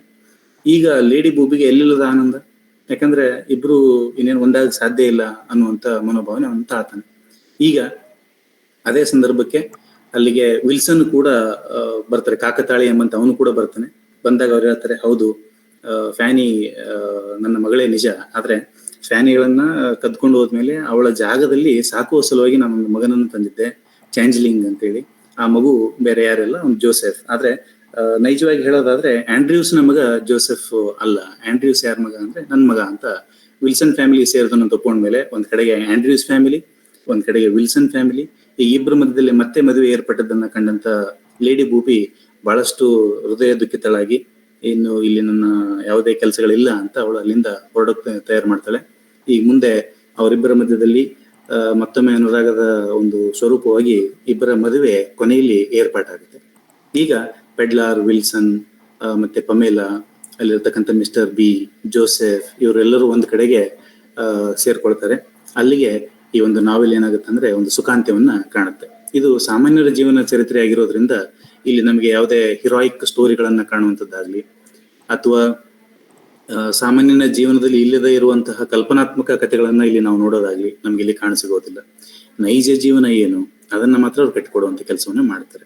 ಹೀಗೆ ಈ ಕಾದಂಬರಿಯ ಉದ್ದಕ್ಕೂ ಕೂಡ ಹೆನ್ರಿ ಫೀಲ್ಡಿಂಗ್ ಅವರು ಸಾಮಾನ್ಯನೊಟ್ಟಿಗೆ ನಿಲ್ಲುವಂತ ಅವರ ಪ್ರಯತ್ನ ಬಹಳಷ್ಟು ಶ್ಲಾಘನೀಯ. ಹೀಗಾಗಿ ಬಹುಮುಖ್ಯವಾಗಿ ನಾವು ನೋಡೋದಾದ್ರೆ ಹೆನ್ರಿ ಫೀಲ್ಡಿಂಗ್ ಅವ್ರನ್ನ ಸಾಮಾನ್ಯರ ಸಾಹಿತಿ ಅಂತ ಕರೆದ್ರೆ ತಪ್ಪಾಗ್ಲಿಕ್ಕಿಲ್ಲ. ಯಾಕಂದ್ರೆ ಅಲ್ಲಿರ್ತಕ್ಕಂಥ ಆ ತಲ್ಲಣಗಳೇನು, ಮತ್ತೆ ಹಣದ ಅವಶ್ಯಕತೆ ಎಷ್ಟಿತ್ತು, ಆದಾಗ್ಯೂ ಕೂಡ ಅವರು ತಮ್ಮ ಸ್ವಂತತೆಯನ್ನು ಕಳೆದುಕೊಳ್ಳಿಲ್ಲ ಯಾರು ಕೂಡ. ಓಕೆ, ತಮ್ಮ ಸ್ವಂತತೆಯನ್ನ ಕಳ್ಕೊಳ್ಳೋದ್ರ ಜೊತೆಗೆ ಮಾನವ ಸ್ವಭಾವಗಳು ಎಷ್ಟು ಮುಖ್ಯ, ಗುಣಗಳು ಎಷ್ಟು ಮುಖ್ಯ ಅಂತ ಹೇಳಿ ಅವರಲ್ಲಿ ರಚಿಸ್ತಾರೆ. ಹೀಗಾಗಿ ನಾನು ಪದೇ ಪದೇ ಇದನ್ನು ರಿಪೀಟ್ ಮಾಡ್ತೇನೆ ಅಂತ ಅನಿಸಿದ್ರು ಕೂಡ, ನೋಡ್ಲಿಕ್ಕೆ ದೊಡ್ಡವರಾಗಿ ಕೊಂಡ್ರು ಕೂಡ ಅವರಲ್ಲಿರ್ತಕ್ಕಂಥ ಸಣ್ಣ ಗುಣಗಳೇನು, ಮತ್ತೆ ನೋಡ್ಲಿಕ್ಕೆ ಸಾಮಾನ್ಯನಾಗಿ ಕಂಡ್ರು ಕೂಡ ಅವರಲ್ಲಿರ್ತಕ್ಕಂಥ ಅಸಾಮಾನ್ಯವಾದಂತಹ ಒಂದು ಮಾನವೀಯ ಮೌಲ್ಯಗಳು ಏನು ಅನ್ನೋದನ್ನ ಇಲ್ಲಿ ಸೂಚಿಸ್ತಾರೆ. ಯಾಕಂದ್ರೆ 18ನೇ ಶತಮಾನದಲ್ಲಿ ಕಾಣೆಯಾಗಿದ್ದು ಪ್ರಕೃತಿ ಅಲ್ಲ, ಮಾನವ ಪ್ರಕೃತಿಯೂ ಕಾಣೆಯಾಗಿತ್ತು. ಯಾಕಂದ್ರೆ ಮನುಷ್ಯ ಮೊದಲು ಮಾನವನಾಗ್ಬೇಕು ಅನ್ನುವಂತ ಪರಿಕಲ್ಪನೆಯಲ್ಲಿ ಕಾಣೆಯಾಗಿದ್ರಿಂದಾಗಿ ಅಲ್ಲಿ ಬಹುಶಃ ಮಾನವೀಯತೆಯ ಬಗೆಗೆ ಹೇಳುವಂತಹ ಒಂದು ಸಾಹಿತ್ಯ ಪ್ರಕಾರ ಬಹಳಷ್ಟು ನೀಡಲಿತ್ತು ಅಂತ ನನ್ನ ಅಭಿಪ್ರಾಯ. ಹೀಗೆ ನನಗೆ ಅರ್ಥವಾದಷ್ಟು ವಿಷಯಗಳನ್ನ ತಮ್ಮೊಂದಿಗೆ ಹಂಚಿಕೊಳ್ಳಿಕ್ಕೆ ವೇದಿಕೆಯನ್ನು ಕಲ್ಪಿಸಿರ್ತಕ್ಕಂತಹ ಧಾರವಾಡ ಮತ್ತು ನನ್ನ ವಿದ್ಯಾಗುರುಗಳಾಗಿರ್ತಕ್ಕಂಥ ಪ್ರೊಫೆಸರ್ ಬಸವರಾಜ್ ಡೋಣೂರ್ ಸರ್ ಅವರಿಗೆ ನನ್ನ ಹೃದಯ ಸ್ಪರ್ಶಿ ನಮಸ್ಕಾರಗಳೊಂದಿಗೆ ಇಷ್ಟೊತ್ತು ನನ್ನನ್ನು ಆಲಿಸಿದ್ದಕ್ಕಾಗಿ ತಮ್ಮೆಲ್ಲರಿಗೂ ನನ್ನ ಪ್ರೀತಿಪೂರ್ವಕ ನಮಸ್ಕಾರಗಳನ್ನು ಅರ್ಪಿಸ್ತಾ ಇದ್ದೀನಿ. ಇಲ್ಲಿಗೆ ನನ್ನ ಮಾತುಗಳನ್ನ ಮುಗಿಸ್ತಾ ಇದ್ದೀನಿ. ಧನ್ಯವಾದಗಳು. ಧನ್ಯವಾದಗಳು ಸರ್. ಅಧ್ಯಕ್ಷೀಯ ನುಡಿಗಳ ನಂತರ ಚರ್ಚೆಯಲ್ಲಿ ನಿಮ್ಮ ಮಾತು ಮುಂದುವರಿಯುತ್ತದೆ. ಸಾಹಿತ್ಯಾಸಕ್ತರೇ, ನಾಳೆ ಅಂದರೆ ದಿನಾಂಕ 23/2/2025 ರವಿವಾರದಂದು ಮಹಾಂತಪ್ಪ ನಂದೂರ್ ಅವರ ಅರಿವೇ ಪ್ರಮಾಣು ಕೃತಿಯ ಕುರಿತು ಒಂದು ಸಂವಾದ ಕಾರ್ಯಕ್ರಮವನ್ನು ಧಾರವಾಡ ಹಮ್ಮಿಕೊಂಡಿದೆ. ಡಾಕ್ಟರ್ ಕಲ್ಯಾಣರಾವ್ ಜಿ ಪಾಟೀಲ್, ವಿಶ್ರಾಂತ ಪ್ರಾಧ್ಯಾಪಕರು, ಕಲಬುರಗಿಯವರು ಈ ಕೃತಿಯ ಕುರಿತು ಮಾತನಾಡಲಿದ್ದಾರೆ. ಇದು ತಮ್ಮ ಮಾಹಿತಿಗಾಗಿ. ಈಗ ಅಧ್ಯಕ್ಷೀಯ ನುಡಿಗಳು ಪ್ರೊಫೆಸರ್ ಬಸವರಾಜ್ ಡೋಣೂರ್, ಮಾನ್ಯ ನಿರ್ದೇಶಕರು, ಅಧ್ಯಯನಾಂಗ, ಕರ್ನಾಟಕ ಕೇಂದ್ರೀಯ ವಿಶ್ವವಿದ್ಯಾಲಯ ಕಲಬುರಗಿ. Sir please. ಎಲ್ಲರಿಗೂ ನಮಸ್ಕಾರಗಳು. ಶಿವರಾಜ್, ನನ್ನ ಧ್ವನಿ ಕಳಿಸ್ತಲ್ಲ? ಹಾ ಸರ್. ಧಾರವಾಡ ಕಟ್ಟೆಯ ಎಲ್ಲ ಸಂಗಾತಿಗಳೇ, ಸ್ನೇಹಿತರೆ, ಹಿರಿಯರೇ, ಸಾಹಿತ್ಯಾಸಕ್ತರೇ, ಎಲ್ಲರಿಗೂ ನಮಸ್ಕಾರ. ಕೊಪ್ಪಳದ ಗವಿಸಿದ್ದೇಶ್ವರ ಕಾಲೇಜಿನಲ್ಲಿ ಇಂಗ್ಲಿಷ್ ಸಹಾಯಕ ಪ್ರಾಧ್ಯಾಪಕರಾಗಿ ಸೇವೆ ಸಲ್ಲಿಸುತ್ತಿರುವ ಡಾಕ್ಟರ್ ಅರುಣಕುಮಾರ್ ಹೆನ್ರಿ ಫೀಲ್ಡಿಂಗನ ಪ್ರಸಿದ್ಧ ಲೋಕಪ್ರಿಯ ಕಾದಂಬರಿ ಜೋಸೆಫ್ ಆಂಡ್ರ್ಯೂಸ್ ಕೃತಿಯ ಕುರಿತು ಮಾತನಾಡಿದರು. ಡಾಕ್ಟರ್ ಅರುಣ್ ನನ್ನ ವಿದ್ಯಾರ್ಥಿ, ನನ್ನ ನೇರವಾದ ವಿದ್ಯಾರ್ಥಿ. ಕರ್ನಾಟಕ ಕೇಂದ್ರೀಯ ವಿಶ್ವವಿದ್ಯಾಲಯದ ಇಂಗ್ಲಿಷ್ ವಿಭಾಗದಲ್ಲಿ 2 ವರ್ಷ ಅವನು ನಮ್ಮ ಜೊತೆಗಿದ್ದ. ಬಹಳ ಪ್ರೀತಿಯ ವಿದ್ಯಾರ್ಥಿ. ಬಹಳ ಕಠಿಣ ಪರಿಶ್ರಮ ಪಟ್ಟು ಶ್ರದ್ಧೆಯಿಂದ, ನಿಷ್ಠೆಯಿಂದ, ಭಕ್ತಿಯಿಂದ ತನ್ನ ವೃತ್ತಿ ಜೀವನವನ್ನು ಮತ್ತು ತನ್ನ ಅಧ್ಯಯನಶೀಲತೆಯನ್ನು ರೂಢಿಸಿಕೊಂಡು ಬಂದವನು. ಅರುಣ್ ಬಗ್ಗೆ ನನಗೆ ಬಹಳ ಪ್ರೀತಿ ಇದೆ, ವಿಶ್ವಾಸವಿದೆ. ಮತ್ತು ಅತ್ಯಂತ ಕಿರಿಯ ವಯಸ್ಸಿನಲ್ಲಿ ಸಾಹಿತ್ಯವನ್ನು ಬಹಳ ಗಂಭೀರವಾಗಿ ಓದಿಕೊಂಡು ಒಂದು ಮಹತ್ವದ ಕೃತಿಯ ಕುರಿತು ಸುಮಾರು 1 ಗಂಟೆಯ ಕಾಲ ಬಹಳ ಪ್ರೀತಿಯಿಂದ ಬಹಳ ಸೊಗಸಾಗಿ ಮಾತನಾಡಿದ್ದಕ್ಕೆ ನನಗೆ ಬಹಳ ಸಂತೋಷವಾಗಿದೆ. ಒಬ್ಬ ಶಿಕ್ಷಕನಿಗೆ ತನ್ನ ವಿದ್ಯಾರ್ಥಿಗಳ ಸಾಧನೆ, ತನ್ನ ವಿದ್ಯಾರ್ಥಿಗಳ ವ್ಯಕ್ತಿತ್ವದ ಬೆಳವಣಿಗೆಯನ್ನು ಕಂಡು ಹರ್ಷ ಆಗ್ತದೆ, ಸಂತೋಷ ಆಗ್ತದೆ.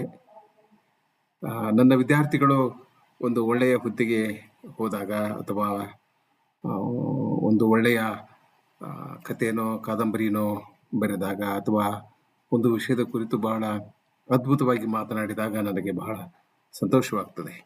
ನನ್ನ ಮಗನ ಸಾಧನೆ ಕಂಡು ನಾನು ಎಷ್ಟು ಹೆಮ್ಮೆ ಪಡಬಹುದೋ ಅಷ್ಟು ಹೆಮ್ಮೆಯನ್ನು ನಾನು ನನ್ನ ವಿದ್ಯಾರ್ಥಿಗಳ ಸಾಧನೆಯನ್ನು, ಅವರ ಬೆಳವಣಿಗೆಯನ್ನು, ಅವರ ವಿದ್ವತ್ವನ್ನು ಕಂಡು ಸಂತೋಷವನ್ನು ಪಡುತ್ತೇನೆ.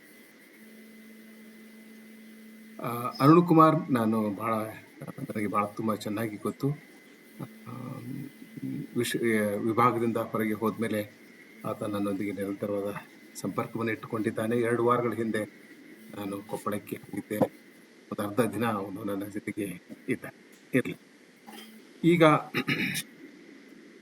ಅರುಣ್ ಕುಮಾರ್ ಆಡಿದ ಮಾತುಗಳನ್ನು ನಾನು ಪುನರಾವರ್ತನೆ ಮಾಡೋದಿಲ್ಲ ಮತ್ತು ಈ ಕಾದಂಬರಿಯ ವಸ್ತುವಿನ ಕುರಿತು, ಅದರ ಶಿಲ್ಪದ ಕುರಿತು ನಾನು ಹೆಚ್ಚು ಮಾತನಾಡುವುದಿಲ್ಲ.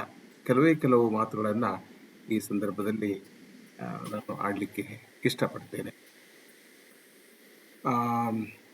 ಅದಕ್ಕಿಂತಲೂ ಮೊದಲು ನಾನು ಮತ್ತೆ ಅರುಣ್ ಕುಮಾರ್ನಿಗೆ ಅಭಿನಂದನೆಗಳನ್ನು ಧಾರವಾಡಕಟ್ಟೆಯ ಪರವಾಗಿ ಸಲ್ಲಿಸ್ತೇನೆ. ಏಕೆಂದರೆ ಬಹಳ ಶಿಸ್ತುಬದ್ಧವಾಗಿ, ಬಹಳ ತಾಳ್ಮೆಯಿಂದ ಆತ ಮಾತನಾಡಿದ. ಉಪನ್ಯಾಸ ಶೈಲಿ ಹೃದಯವಾಗಿತ್ತು. ಸರಳವಾದ ನಿರೂಪಣೆ, ಆದರೆ ದಟ್ಟವಾದ ನಿರೂಪಣೆ ಮತ್ತು ಸ್ಪಷ್ಟವಾದ ನಿರೂಪಣೆ. ಒಬ್ಬ ಉಪನ್ಯಾಸಕನಲ್ಲಿ ಅಗತ್ಯವಾಗಿರಬೇಕಾದ ಮಹತ್ವದ ಗುಣಗಳು ಇವೆಲ್ಲ. ಅಂದರೆ ಒಂದು ವಿಷಯದ ಕುರಿತು ಸರಳವಾಗಿ ನಿರೂಪಿಸಬೇಕು, ದಟ್ಟವಾಗಿ ನಿರೂಪಿಸಬೇಕು. ಅಂದರೆ ಅದರ ಎಲ್ಲ ವಿವರಗಳನ್ನು ನಮಗೆ ತಿಳಿಸಿಕೊಡಬೇಕು ಮತ್ತು ಸ್ಪಷ್ಟವಾಗಿ ನಿರೂಪಣೆ ಮಾಡಬೇಕು. ಈ ಜೋಸೆಫ್ ಆಂಡ್ರ್ಯೂಸ್ ಕಾದಂಬರಿ ಬರೆದ ಹೆನ್ರಿ ಫೀಲ್ಡಿಂಗ್ನಲ್ಲೂ ಈ ಎಲ್ಲ ಸಂಗತಿಗಳು. ಅವನ ಈ ಕಾದಂಬರಿ ಓದಿದರೆ ನಮಗೆ ಈ ಮಾತಿನ ಅರ್ಥವಾಗ್ತದೆ. ಭಾಳ ಸರಳವಾದ ಶೈಲಿ, ಭಾಳ ಹೃದಯವಾಗಿದೆ. ಸರಳವಾದ ನಿರೂಪಣೆ, ಅದರ ದಟ್ಟವಾದ ನಿರೂಪಣೆ. ಅನೇಕ ಸಾಹಸಗಳು ಈ ಕಾದಂಬರಿಯಲ್ಲಿ ನಮಗೆ ಕಾಣಸಿಗ್ತವೆ. ಒಂದು ಪ್ರದೇಶದಿಂದ ಇನ್ನೊಂದು ಪ್ರದೇಶದಿಂದ, ಆ ಪ್ರದೇಶದಿಂದ ಮತ್ತೊಂದು ಪ್ರದೇಶಕ್ಕೆ ಇಲ್ಲಿಯ ಪಾತ್ರಗಳು ಓಡಾಡ್ತಾ ಇರ್ತವೆ. ಮಾರ್ಗ ಮಧ್ಯದಲ್ಲಿ ಅನೇಕ ಕಷ್ಟಗಳನ್ನು ಎದುರಿಸ್ತಾ ಇರ್ತವೆ ಮತ್ತು ಅನೇಕ ಜಗಳಗಳು, ಮನಸ್ತಾಪಗಳು, ಕನ್ಫ್ಯೂಷನ್ಸ್ಗಳು, ಗೊಂದಲಗಳು ಇವೆಲ್ಲ ಸೃಷ್ಟಿ ಆಗ್ತವೆ. ಒಂದು ಕಾದಂಬರಿಯನ್ನು ಕಲಿಸುವುದು ಮತ್ತು ಒಂದು ಕಾದಂಬರಿಯ ಕುರಿತು ಮಾತನಾಡುವುದು ಎರಡೂ ಬಹಳ ಕಷ್ಟದ ಕೆಲಸ. ಕಥೆಯ ಬಗ್ಗೆ ನೀವು ಸರಳವಾಗಿ ಮಾತನಾಡ್ಬೋದು, ನಾಟಕದ ಬಗ್ಗೆ ಕೂಡ ಮಾತನಾಡ್ಬೋದು, ಮಹಾಕಾವ್ಯದ ಬಗ್ಗೆ ಕೂಡ ಮಾತನಾಡ್ಬೋದು. ಆದರೆ ಕಾದಂಬರಿಯ ಕುರಿತು ಮಾತನಾಡೋದು ಸ್ವಲ್ಪ ಕಷ್ಟ. ಯಾಕೆಂದರೆ ಅದರ ಶಿಲ್ಪ, ಅದರ ಆಳ, ಅದರ ಒಂದು ಗಾಂಭೀರ್ಯ, ಈ ಎಲ್ಲ ವಿವರಗಳನ್ನು ಒಂದು ಉಪನ್ಯಾಸದಲ್ಲಿ ಕಟ್ಟಿಕೊಟ್ಟೋದು ಕಷ್ಟದ ಕೆಲಸ. ಈ ಕಷ್ಟದ ಕೆಲಸವನ್ನು ಅರುಣ್ ಕುಮಾರ್ ಬಹಳ ಸರಳವಾಗಿ, ಸಹಜವಾಗಿ ಮಾಡಿದ್ದರಿಂದ ಅದರ ಬಗ್ಗೆ ನನಗೆ ಹೆಮ್ಮೆ ಎನಿಸಿತು. ಇದು ಒಂದು ಮಾತು. ಎರಡನೇ ಮಾತು, ಒಂದು ಕಾದಂಬರಿಯ ಪ್ರತಿಯೊಂದು ಪಾತ್ರಕ್ಕೆ, ಒಂದು ಕಾದಂಬರಿಯ ಪ್ರತಿಯೊಂದು ಪಾತ್ರ ತನ್ನದೇ ಆದ ಕಥೆಯನ್ನು ಹೊಂದಿರ್ತದೆ. ಅಂದರೆ every character in a novel has its own story. ಇದರಲ್ಲಿ ನೋಡಿ, ಆ್ಯಡಮ್ ಒಂದು ಕತೆ ಹೇಳ್ತಾನೆ, ಜೋಸೆಫ್ ಒಂದು ಕತೆ ಹೇಳ್ತಾನೆ, ಫ್ಯಾನಿ ಒಂದು ಕತೆ ಹೇಳ್ತಾಳೆ. ಸಣ್ಣ ಪುಟ್ಟ ಪಾತ್ರಗಳು ಕೂಡ ತಮ್ಮ ಕಥೆಗಳನ್ನು ಹೇಳ್ತಾ ಹೋಗ್ತವೆ. ಅದರ ಜೊತೆಗೆ ಕಾದಂಬರಿ ಕೂಡ ಒಂದು ಕಥೆಯನ್ನು ಹೇಳ್ತಿರ್ತದೆ. ಅಂದರೆ ಕಾದಂಬರಿ ಒಂದು ಕತೆ ಹೇಳ್ತದೆ, ನಿರೂಪಕ ಒಂದು ಕತೆ ಹೇಳ್ತಾನೆ, ಪಾತ್ರಗಳು ತಮ್ಮ ಕಥೆಗಳನ್ನು ಹೇಳ್ತವೆ. ಈ ಎಲ್ಲ ಕಥೆಗಳ ಮಧ್ಯೆ ಒಂದು ಸಾಮರಸ್ಯ ಇರಬೇಕಾಗ್ತದೆ. ಇಲ್ಲದಿದ್ದರೆ ಅಲ್ಲಿ ಗೊಂದಲ ಸೃಷ್ಟಿಯಾಗ್ತದೆ, ಶಿಲ್ಪದಲ್ಲಿ ಗೊಂದಲ ಸೃಷ್ಟಿಯಾಗ್ತದೆ. ಸೊ ಇದಲ್ಲದೆ ಕಾದಂಬರಿಗೆ ತನ್ನದೇ ಆದ ಉಗಮ ಇರ್ತದೆ, ರೂಪ ಇರ್ತದೆ, ಚೈತನ್ಯ ಇರ್ತದೆ ಮತ್ತು ತನ್ನದೇ ಆದ ಅರ್ಥವನ್ನು ಹೊಂದಿರ್ತದೆ. ಈ ಎಲ್ಲ ಸಂಗತಿಗಳನ್ನು ನಾವು ಈ ಕಾದಂಬರಿಯಲ್ಲಿ ಕಾಣಬಹುದು. 18ನೇ ಶತಮಾನದಲ್ಲಿ, ಅಂದರೆ ಇಂಗ್ಲಿಷ್ ಕಾದಂಬರಿ ಯಾವುದನ್ನು ನಾವು ಮಾಡರ್ನ್ ನಾವೆಲ್ ಅಂತೀವಲ್ಲ, ಆಧುನಿಕ ಕಾದಂಬರಿ ಜನ್ಮ ತಳೆದಿದ್ದು 18ನೇ ಶತಮಾನದಲ್ಲಿ. ಇದರ ಜನಕರು ಇಬ್ರು, ಒಂದು ಹೆನ್ರಿ ಫೀಲ್ಡಿಂಗ್ ಮತ್ತು ರಿಚರ್ಡ್ಸನ್. ಇನ್ನೂ ಇಬ್ರು ಇದ್ದಾರೆ, ಸ್ಮಾಲೆಟ್ ಮತ್ತು ಸ್ಟರ್ನ್ ಅಂತ ಇನ್ನೂ ಇಬ್ರು ಇದ್ದಾರೆ. ಆದರೆ ಇಂಗ್ಲಿಷ್ ಜಗತ್ತಿಗೆ ಅಥವಾ ಬ್ರಿಟಿಷರಿಗೆ ಆಧುನಿಕ ಕಾದಂಬರಿಯನ್ನ ನೀಡಿದ ಶ್ರೇಯಸ್ಸು ಸಲ್ಲುವುದು ಇಬ್ಬರು ಕಾದಂಬರಿಕಾರರಿಗೆ, ಒಂದು ಹೆನ್ರಿ ಫೀಲ್ಡಿಂಗ್, ಮತ್ತೊಂದು ರಿಚರ್ಡ್ಸನ್. ಸೊ ಅವರಿಬ್ಬರ ಕಾರಣಕ್ಕಾಗಿ ಹೊಸ ಕಾದಂಬರಿ ಸೃಷ್ಟಿಯಾಯಿತು. ಆದರೆ ಅದಕ್ಕಿಂತ ಮುಂಚೆ ಕಾದಂಬರಿ ಬರೆಯುವ ಪ್ರಯತ್ನಗಳಾಗಿದ್ದು, ಅರುಣಕುಮಾರ್ ಅದರ ಬಗ್ಗೆ ಸರಿಯಾಗಿ ಹೇಳಿದ್ದಾನೆ. ಉದಾಹರಣೆಗೆ ಜಾನ್ ಬನಿಯನ್ ಅವನು ರಿಯಲಿಸ್ಟಿಕ್ ಎಲೆಗರೀಸ್ ಬರೆದ. ಎಲೆಗರಿ ಅಂದ್ರೆ ನಾವು ಅನ್ಯೋಕ್ತಿ ಅಂತೀವಲ್ಲ, ರೂಪಕಗಳು, ಅನ್ಯೋಕ್ತಿಗಳು ಅಂದ್ರೆ ವಾಸ್ತವಿಕ ರೂಪಕಗಳನ್ನ ಅಥವಾ ವಾಸ್ತವಿಕ ಅನ್ಯೋಕ್ತಿಗಳನ್ನ ಜಾನ್ ಬನಿಯನ್ ಬರೆದ. ಅದರ ಫಿಲಾಸಫಿ ಬಗೆಗೆ ಆತ ಬಹಳ ಚೆನ್ನಾಗಿ ಮಾತನಾಡಿದ. ಆಮೇಲೆ ಜೊನಾಥನ್ ಸ್ವಿಫ್ಟ್ ಅಂತ ಇನ್ನೊಬ್ಬ ಮಹತ್ವದ ಲೇಖಕ, ಅವನು ದಿ ಸೆಟ್ರಿಕ್ ಫ್ಯಾಂಟಸೀಸ್ ಅಂತ ಬರ್ತಾವೆ, ಅಂದ್ರೆ ವಿಡಂಬನಾತ್ಮಕವಾದ ಕಲ್ಪನೆಗಳು ಅಥವಾ ಭ್ರಮೆಗಳು ಅನ್ಬಹುದು ಅಂತ ಆ ರೀತಿಯ ಕಾದಂಬರಿಗಳನ್ನ ಅವನು ಬರೆದ. ಗಲ್ಲಿವರ್ಸ್ ಟ್ರಾವೆಲ್ಸ್ ಆಗಿರ್ಬೋದು, ಬೇರೆ ಬೇರೆ ಕಾದಂಬರಿಗಳಾಗಿರ್ಬೋದು. ಡೆಫೋ ಏನ್ ಮಾಡಿದ ಅಂದ್ರೆ ಫಿಕ್ಷನಲ್ ಬಯೋಗ್ರಫೀಸ್ ಬರೆದ, ಅವನು ಕಾಲ್ಪನಿಕ ಜೀವನ ಚರಿತ್ರೆಗಳು ಅವನ್ನೆಲ್ಲ ಬರೆದ. ಆದರೆ ಇಂಗ್ಲಿಷ್ ಕಾದಂಬರಿ ಒಂದು ಕಲಾ ಪ್ರಕಾರವಾಗಿ ಬೆಳೆದು ಬಂದದ್ದು ಹೆನ್ರಿ ಫೀಲ್ಡಿಂಗ್ನ ಆಗಮನದಿಂದ. ಯಾಕಂದ್ರೆ ಒಂದು ಕೃತಿ ಅಂತಿಮವಾಗಿ ಒಂದು ಕೃತಿ ನಿಲ್ಲುವುದು ಅದರ ಕಲಾತ್ಮಕತೆಯ ಮೇಲೆ, ಅದರ ಕಲೆಯ ಸಿದ್ಧಿಯ ಮೇಲೆ, as an art, as a form of art.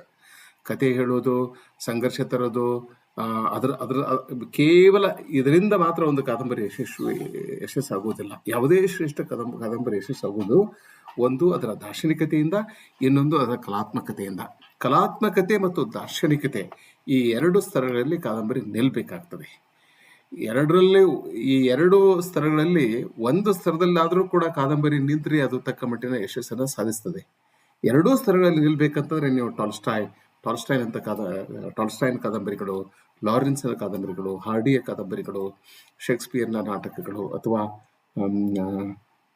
Kuvempu ಅವರ ಕಾದಂಬರಿಗಳು, ಮತ್ತೆ ನಮ್ಮ ತೇಜಸ್ವಿಯವರ ಕಾದಂಬರಿಗಳು, ಲಂಕೇಶರ ಒಂದೆರಡು ಕಾದಂಬರಿಗಳು, ಅನಂತಮೂರ್ತಿಯವರ ಒಂದು ಕಾದಂಬರಿ ನನ್ನ ದೃಷ್ಟಿಯಲ್ಲಿ. ಈ ಎಲ್ಲ ಕಾದಂಬರಿಗಳು ಮಹತ್ವದ ಕಾದಂಬರಿಗಳಾಗಿ ಕಾಣಲಿಕ್ಕೆ, ಭೈರಪ್ಪನವರ ಒಂದು 4-5 ಕಾದಂಬರಿಗಳು ಅದ್ಭುತವಾದಂತಹ ಕಾದಂಬರಿಗಳು. ಶಿವರಾಮ್ ಕಾರಂತರು ಸುಮಾರು ಒಂದು 10 ಕಾದಂಬರಿಗಳನ್ನ ನಾವು ಇಲ್ಲಿ ಈ ಪಟ್ಟಿಗೆ ಸೇರಿಸಬಹುದು. ಕನ್ನಡದಲ್ಲೂ ಕೂಡ ಉತ್ಕೃಷ್ಟವಾದಂತಹ ಕಾದಂಬರಿಗಳು ಬಂದಿವೆ. ಬಾಳಾ ಸಾಹೇಬ್ ಲೋಕಾಪುರ್ ಅವರು ಕೂಡ ಅನೇಕ ಒಳ್ಳೆಯ ಕಥೆಗಳನ್ನು ಬರೆದಿದ್ದಾರೆ, ಕಾದಂಬರಿಗಳನ್ನು ಕೂಡ ಬರೆದಿದ್ದಾರೆ.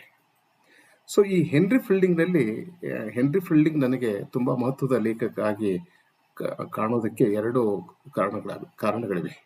ಒಂದು, ಈ ಇಂಡಿವಿಜುವಲ್ ಪರ್ಸನಾಲಿಟಿ ಅಂತರಂಗದಲ್ಲಿ, ಕಾದಂಬರಿಗೆ ಅಂತರಂಗ ಮತ್ತು ಬಹಿರಂಗ ಅಂತ ಇರ್ತದೆ. ನೀವು ಕುವೆಂಪು ಅವರ ಮೊಲೆಗಳಲ್ಲಿ ಮದುಮಗಳು ಅಥವಾ ಕಾನೂರು ಸುಬ್ಬಮ್ಮ ಹೆಗ್ಗಡತಿ ಓದಿದರೆ, ಭೈರಪ್ಪನವರ ಗೃಹಭಂಗ ಕಾದಂಬರಿಯನ್ನ ಓದಿದರೆ, ದಾಟು ಪರ್ವ, ಆಮೇಲೆ ಕಾರಂತರ ಚೋಮನ ದುಡಿ ಆಗಿರ್ಬೋದು, ಮರಳಿ ಮಣ್ಣಿಗೆ ಆಗಿರ್ಬೋದು,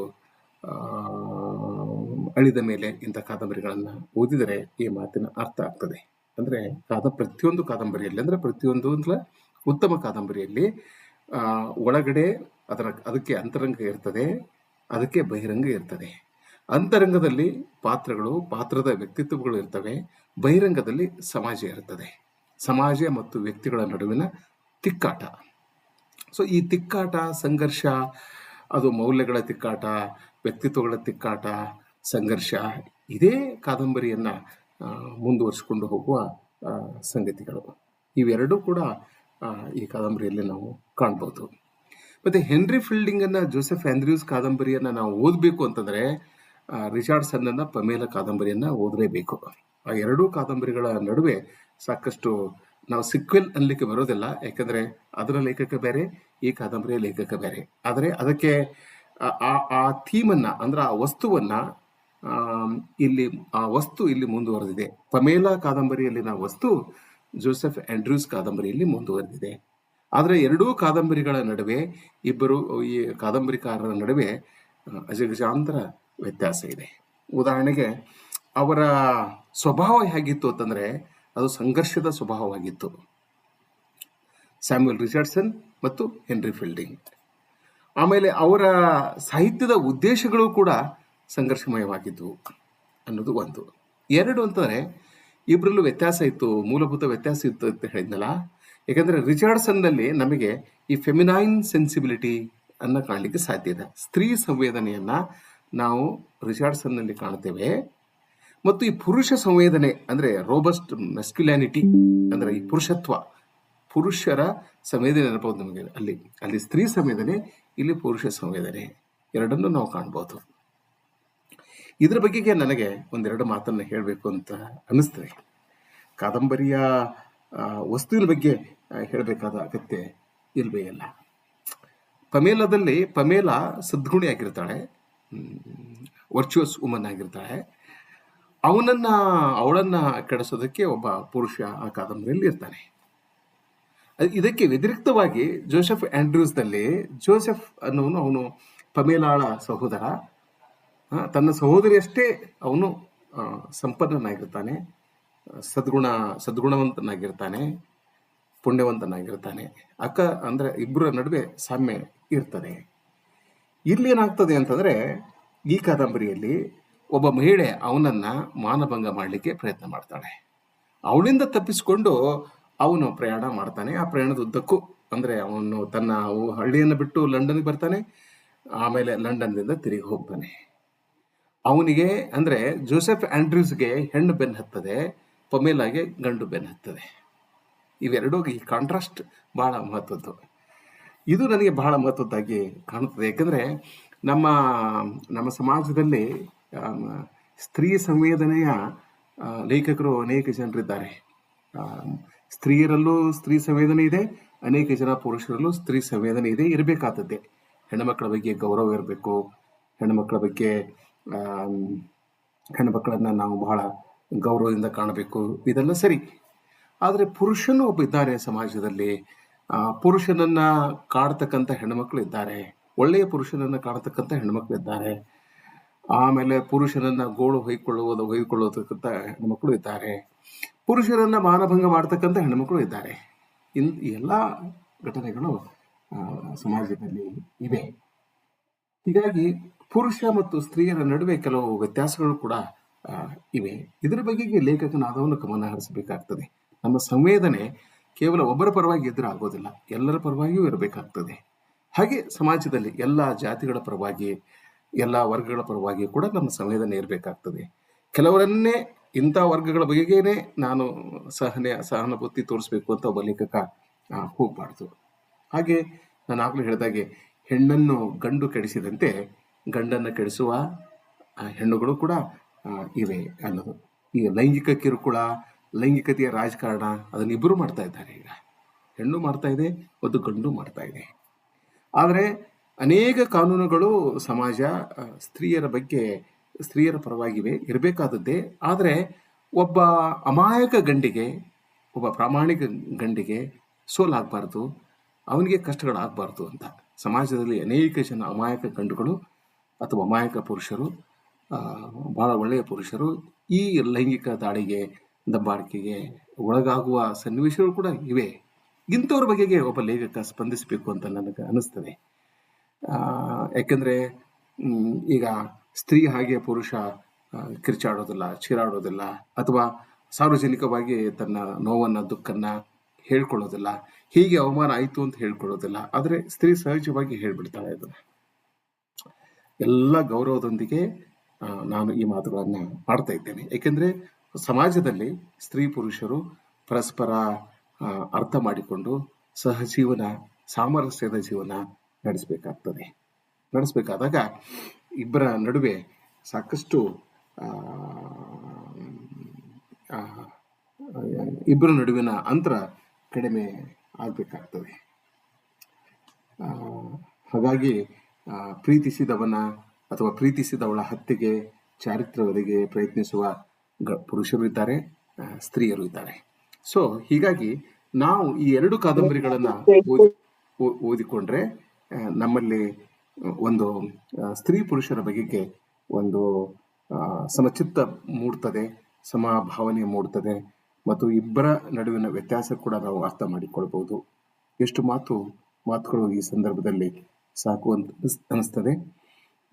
ನೀವು ಮತ್ತೆ ಅರುಣ್ ಕುಮಾರ್ರೊಂದಿಗೆ ಚರ್ಚೆಯನ್ನು ಸಂವಾದವನ್ನು ಮಾಡ್ಬೋದು. ನಾಳೆ ಮಹಾಂತ ನಂದೂರ್ ಅವರು ನಮ್ಮ ಹಿರಿಯ ಸ್ನೇಹಿತರು, ಅವರ ಒಂದು ಮಹತ್ವದ ಕೃತಿಯ ಕುರಿತು ಸಂವಾದ ಕಾರ್ಯಕ್ರಮ ಧಾರವಾಡಕಟ್ಟೆಯ ಮೇಲೆ ನಾಳೆ 6 ಗಂಟೆಗೆ ಜರುಗಲಿದೆ. ಕಲ್ಯಾಣರಾವ್ ಪಾಟೀಲ್ ಅವರು ಅವರ ಕವನ ಸಂಕಲನದ ಕುರಿತು, ಅವರ ಕಾವ್ಯದ ಕುರಿತು ಮಾತನಾಡಲಿದ್ದಾರೆ. ದಯವಿಟ್ಟು ಕಟ್ಟಿಗೆ ಬನ್ನಿ, ಈ ಎಲ್ಲ ಮಾತುಗಳನ್ನು ಕೇಳಿಸಿಕೊಳ್ಳಿ. ಎಲ್ಲರಿಗೂ ಶುಭವಾಗಲಿ. ನಮಸ್ಕಾರ. ಧನ್ಯವಾದಗಳು ಸರ್. ಇಂಗ್ಲಿಷ್ ಸಾಹಿತ್ಯ ದರ್ಶನ ಭಾಗ 2ರ ಎಲ್ಲ ಉಪನ್ಯಾಸಗಳನ್ನು 6 ತಿಂಗಳ ಅವಧಿಯಲ್ಲಿ ಪೂರ್ಣಗೊಳಿಸುವ ಯೋಜನೆ ಇರುವುದರಿಂದ ತಿಂಗಳಲ್ಲಿ ಪ್ರತಿ ಗುರುವಾರ ಮತ್ತು ಶನಿವಾರ ಸಂಜೆ 6 ಗಂಟೆಗೆ ಉಪನ್ಯಾಸ ಜರುಗಲಿವೆ. ಆಸಕ್ತರು ಗಮನಿಸಬೇಕು. ಮತ್ತು ಗುರುವಾರ ಮತ್ತು ಶನಿವಾರ ಸಂಜೆ 6 ಗಂಟೆಗೆ ನಮ್ಮೊಂದಿಗೆ ಜೊತೆಯಾಗಿರಲು ಕೋರಿಕೆ. ಧಾರವಾಡಕಟ್ಟೆಯ ಪರುಷಕಟ್ಟೆ ಕನ್ನಡ ಮಾಸಪತ್ರಿಕೆಗೆ ತಮ್ಮ ಬರಹವನ್ನು dwd.katte.magazine@gmail.com ಗೆ ಕಳುಹಿಸಿಕೊಡಬಹುದಾಗಿದೆ. ಹೆಚ್ಚಿನ ಮಾಹಿತಿಯನ್ನು ಪಡೆಯಲು ಧಾರವಾಡಕಟ್ಟೆಯ ವೆಬ್ಸೈಟ್ ಧಾರವಾಡಕಟ್ಟೆ.in ಗೆ ಭೇಟಿ ಕೊಡಲು ವಿನಂತಿ.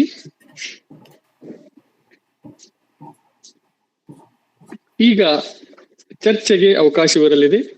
ತಮ್ಮ ಪ್ರಶ್ನೆಗಳೇನಾದರೂ ಇದ್ದರೆ ತಮ್ಮ ಆಡಿಯೋ ಅನ್ಮ್ಯೂಟ್ ಮಾಡಿಕೊಂಡು ನೇರವಾಗಿ ಮಾತನಾಡಲು ಕೋರಿಕೆ. ಸರ್ ನಮಸ್ಕಾರ ಸರ್, ನನ್ನ ಹೆಸರು ಕಲಂದರ್ ಅಂತ.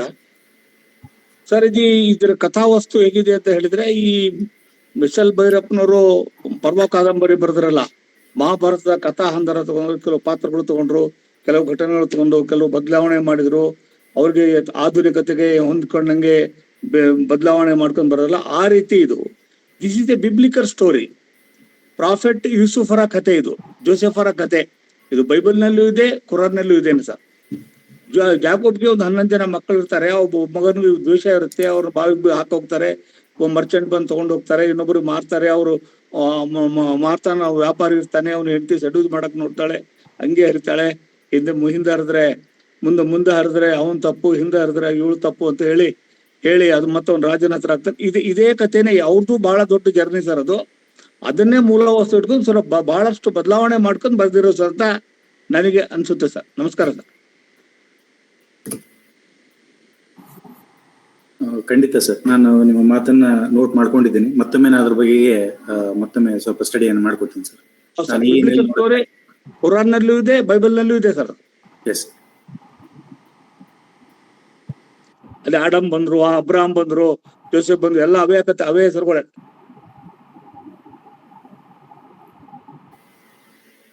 Thank you sir. ಈ ನೆಲೆಯಲ್ಲಿಯೂ ಕೂಡ ಒಂದು ಸ್ವಲ್ಪ ಅವಲೋಕನ ಮಾಡ್ಕೋತೀನಿ ಸರ್. ಖಂಡಿತ, ಥ್ಯಾಂಕ್ ಯು.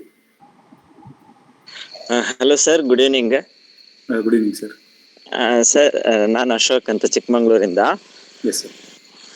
ಸರ್, ಅದೇ ಬಸವರಾಜ್ ಡೋಣರ್ ಸರ್ ಎಕ್ಸ್ಪ್ಲೈನ್ ಮಾಡ್ತಿದ್ರು ಎಕ್ಸ್ಪ್ಲಾಯ್ಟೇಷನ್ ಅಥವಾ ಹರಾಸ್ಮೆಂಟ್ ಏನ್ ಮೆನ್ ಮತ್ತೆ ವುಮೆನ್ ಎರಡೂ ಕಡೆಯಿಂದನೂ ಆಗುತ್ತೆ ಅಂತ. ಸೊ ಅದಕ್ಕೆ ರಿಲೆವೆಂಟ್ ಆಗಿ ನಾನು just when I was reading Kavalu sir by S.L. Bhyrappa. So ಅವಾಗ ಅದಕ್ಕೆ ಸರ್ ಹೇಳಿದ ಥೀಮ್ ಅದಕ್ಕೂ ರಿಲೆವೆಂಟ್ ಆಗಿದೆ ಸರ್. ನಾನು just long back I have read it sir, Kavalu ಓದಿದ್ದೆ. ಸೊ ಅದರಲ್ಲಿ how men got exploited by women ಅಂತ ಆ ಒಂದು ಥೀಮ್ ಅನ್ನ ಅದ್ರಲ್ಲಿ ನೋಡಿದ್ದೆ ಸರ್. ಮತ್ತೆ ಇನ್ನೊಂದು ಏನಂದ್ರೆ, just in the beginning of your lecture, so you have come across some terms sir. So for example parody and buildings roman sir. So could you define it sir once again please? Sir, parody ಅಂತಕ್ಕಂಥದ್ದನ್ನ ನಾವು ಲೇವಡಿ ಅಂತ ಕರಿಬಹುದು. ಅದರ ಬಗೆಗೆ ಅಣುಕಿಸುವಂತಹ ಕೆಲಸವನ್ನ ಅಲ್ಲಿ ಮಾಡ್ತಾರೆ. ಮತ್ತೆ ಬಿಲ್ಡಿಂಗ್ಸ್ ರೋಮನ್ ಒಬ್ಬ ವ್ಯಕ್ತಿಯ ಜೀವನದ ಆರಂಭದಿಂದ ಅವನ ಬೆಳವಣಿಗೆಯೊಂದಿಗೆ ಸಾಹಿತ್ಯದ ಒಂದು ಕಾದಂಬರಿಯ ಕಥೆಯೂ ಕೂಡ ಬೆಳೀತಾ ಬರುತ್ತೆ. ಅಂದ್ರೆ ವ್ಯಕ್ತಿಯ ಕಥೆಯ ಬೆಳವಣಿಗೆಯೊಂದಿಗೆ ಸಾಹಿತ್ಯವೂ ಕೂಡ ಬೆಳೆಯುವಂತ ಬಗೆಯನ್ನ ಬಿಲ್ಡಿಂಗ್ಸ್ ರೋಮನ್ ಅಂತ ಕರೀತಾರೆ. ಅಂದ್ರೆ ವ್ಯಕ್ತಿ ಚರಿತ್ರೆ ಆಧಾರಿತ ಕಥೆಗಳನ್ನ ಬಿಲ್ಡಿಂಗ್ಸ್ ರೋಮನ್ ಅಂತ ಕರೀತಾರೆ sir. Yes, okay sir, okay, thank you very much for your explanation sir. ಆಗ್ಲೇ ಈ ಬೈಬಲ್ ಬಗೆಗೆ ಅವರು ಪ್ರಶ್ನೆಯನ್ನು ಕೇಳಿದ್ರಲ್ಲ, ಬೈಬಲ್ದ ರೆಫರೆನ್ಸಸ್ಗಳು ಈ ಕಾದಂಬರಿಯಲ್ಲಿ ಇವೆ. ಬಟ್ ಆ ಬೈಬಲ್ ಕಥೆಗಳನ್ನು ಹೇಳೋದೇ ಹೆನ್ರಿ ಫೀಲ್ಡಿಂಗ್ನ ಉದ್ದೇಶ ಆಗಿರಲಿಲ್ಲ. 18ನೇ ಶತಮಾನದ ಇಂಗ್ಲೆಂಡಿನ ಸೋಷಿಯಲ್ ರಿಯಲಿಸಮ್ ಅನ್ನ, ಅಂದ್ರ ಈ ಸಾಮಾಜಿಕ ವಾಸ್ತವನ್ನ ಕಟ್ಟಿಕೊಡುವ ಪ್ರಯತ್ನವನ್ನ ಹೆನ್ರಿ ಫಿಲ್ಡಿಂಗ್ ಮಾಡ್ತಾನೆ. ಸಾಮಾನ್ಯವಾಗಿ ಅನೇಕ ಕಾದಂಬರಿಗಳಲ್ಲಿ ನಮಗೆ ಈ ಬಿಬ್ಲಿಕಲ್ ರೆಫರೆನ್ಸಸ್ಗಳು ಸಿಗ್ತಿರ್ತವೆ. ಇಲ್ಲೂ ಕೂಡ ಈ ಎಲ್ಲ ಪಾತ್ರಗಳು, ಕೆಲವು ಸನ್ನಿವೇಶಗಳನ್ನ ಆ ರೀತಿ ನಾವು ಲಿಂಕ್ ಮಾಡಬಹುದು, ಮಾಡಲಿಕ್ಕೆ ಸಾಧ್ಯ ಇದೆ. ಹಾಗೇನೆ ಈಗ ನಾವು ಕನ್ನಡದ ಕಾದಂಬರಿಯಲ್ಲೂ ಕೂಡ ನಾವು ಓದುವಾಗ ಕೆಲವು ಪುರಾಣಿಕ ರೆಫರೆನ್ಸಸ್ಗಳು, ರಾಮಾಯಣ ಮಹಾಭಾರತ ರೆಫರೆನ್ಸಸ್ಗಳು ಬರ್ತಿರ್ತವೆ. ಆದರೆ ಇದು ಬೈಬಲ್ ಕಥೆಯನ್ನು ಹೇಳುವ ಪ್ರಯತ್ನವನ್ನು ಲೇಖಕ ಇಲ್ಲಿ ಮಾಡೋದಿಲ್ಲ. ತನ್ನ ಸಮಕಾಲೀನ ಸೋಷಿಯಲ್ ರಿಯಲಿಸಮನ್ನು, ಫ್ಯಾಮಿಲಿ ರಿಯಲಿಸಮನ್ನು ಕಟ್ಟಿಕೊಡುವ ಪ್ರಯತ್ನವನ್ನು ಅವನು ಮಾಡ್ತಾನೆ ಅಂತ ಅನಿಸ್ತದೆ. ಅದೇ ಸರ್, ಭೈರಪ್ಪನವ್ರು ಹೇಳೋದು ಅದೇ ಅಲ್ಲ, ಮಹಾಭಾರತನು ಈಗಿನ ಕಾಲಕ್ಕೆ ಹೊಂದಿಸ್ಕೊಂಡು ಈಗಿನ ಕಾಲದ ಸಾಮಾಜಿಕ ಸ್ಥಿತಿಗೆ ಹೇಗಿರ್ತಿತ್ತು ಅಂತ ಬರೆದಿದ್ದು ಅಂತ ಹೇಳಿದ್ರೆ ಅದೇ ರೀತಿನೇ ಸರ್ ಅದು. ಇಲ್ಲ, ಅದೇ ರೀತಿ ನಾನು ಹೇಳಿದ್ದು ಅದೇ ರೀತಿ. ಪರ್ವದಲ್ಲಿ ಏನಾಗ್ತದೆ ಅಂದ್ರೆ ಮಹಾಭಾರತದ ಪಾತ್ರಗಳು ನೇರವಾಗಿ ಬರ್ತವೆ. ಅಲ್ಲಿ ಆ ಎಲ್ಲ ಪಾತ್ರಗಳು, ಮಹಾಭಾರತದ ಪಾತ್ರಗಳು ನೇರವಾಗಿ ಬರ್ತದೆ, ಮಹಾಭಾರತ ಹೌದು. ಕಥೆಯನ್ನೇ ನಿರೂಪಣೆ ಆಗ್ತದೆ ಅಲ್ಲಿ. ಹೌದು. ಬಟ್ ಇಲ್ಲಿ ಹಾಗಾಗೋದಿಲ್ಲ. ಇಲ್ಲಿ ರೆಫರೆನ್ಸ್ ಇದೆ, ನೀವು ಅದನ್ನ ಲಿಂಕ್ ಮಾಡಬಹುದು. ಆದ್ರೆ ಇದು ಬೈಬಲ್ದ ಕಥೆಯನ್ನು ಹೇಳೋದಿಲ್ಲ, ಯಥಾವತ್ತಾಗಿ ಹೇಳೋದಿಲ್ಲ, ಇದ್ದಕ್ಕಿದ್ದಂತೆ ಹೇಳೋದಿಲ್ಲ. ಅಲ್ಲ, ಆದ್ರೆ ಅಮಾಯಕ ಗಂಡಸಿಗೆ ಇದು ಆಗ್ಬಾರ್ದು ಅಂತ ಹೇಳಿರಲ್ಲ, ಅದು ಮುಖ್ಯವಾಗಿ ಆ ಬೈಬಲ್ ನಲ್ಲಿ ಅದು ಬಹಳ ದೊಡ್ಡ ಸ್ಟೋರಿ ಸರ್ ಅದು. ಇದೆ ಅದೇ ನಂಬಲ್ ಇದೆ. ಆದ್ರೆ ಇದು ನೋಡಿ, ಈಗ ಮಿಲ್ಟನ್ ಪ್ಯಾರಡೈಸ್ ಲಾಸ್ಟ್ ಹೇಳ್ತಾನಲ್ಲ, ಆ ರೀತಿಯ ಪ್ರಯತ್ನ ಇದಲ್ಲ. ಭೈರಪ್ಪನವ್ರದ್ದು ಏನಿದೆ ಅಂದ್ರೆ ಮಹಾಭಾರತ ಕಥೆಯನ್ನೇ ಅವರು 20ನೇ ಶತಮಾನದಲ್ಲಿ ಹೇಳಿದ್ರು ಅನ್ನೋದು ಬಹಳ ಮುಖ್ಯ, ಬಹಳ ಮಹತ್ವದ ಕಾದಂಬರಿ ಅದು. ನಿಮ್ಮ ಅಬ್ಸರ್ವೇಷನ್ ಸರಿ ಇದೆ. ಆ ಬಿಬ್ಲಿಕಲ್ ರೆಫರೆನ್ಸಸ್ ಕೂಡ ಚರ್ಚೆ ಮಾಡಿದ್ರೆ ಉಪನ್ಯಾಸ ಇನ್ನೂ ಸಂಪೂರ್ಣ ಆಗ್ತಿತ್ತು ಅಂತ ಅನ್ಬಹುದು. ಥ್ಯಾಂಕ್ ಯು ಸರ್, ಓಕೆ, ಧನ್ಯವಾದಗಳು. ಧನ್ಯವಾದಗಳು ಸರ್.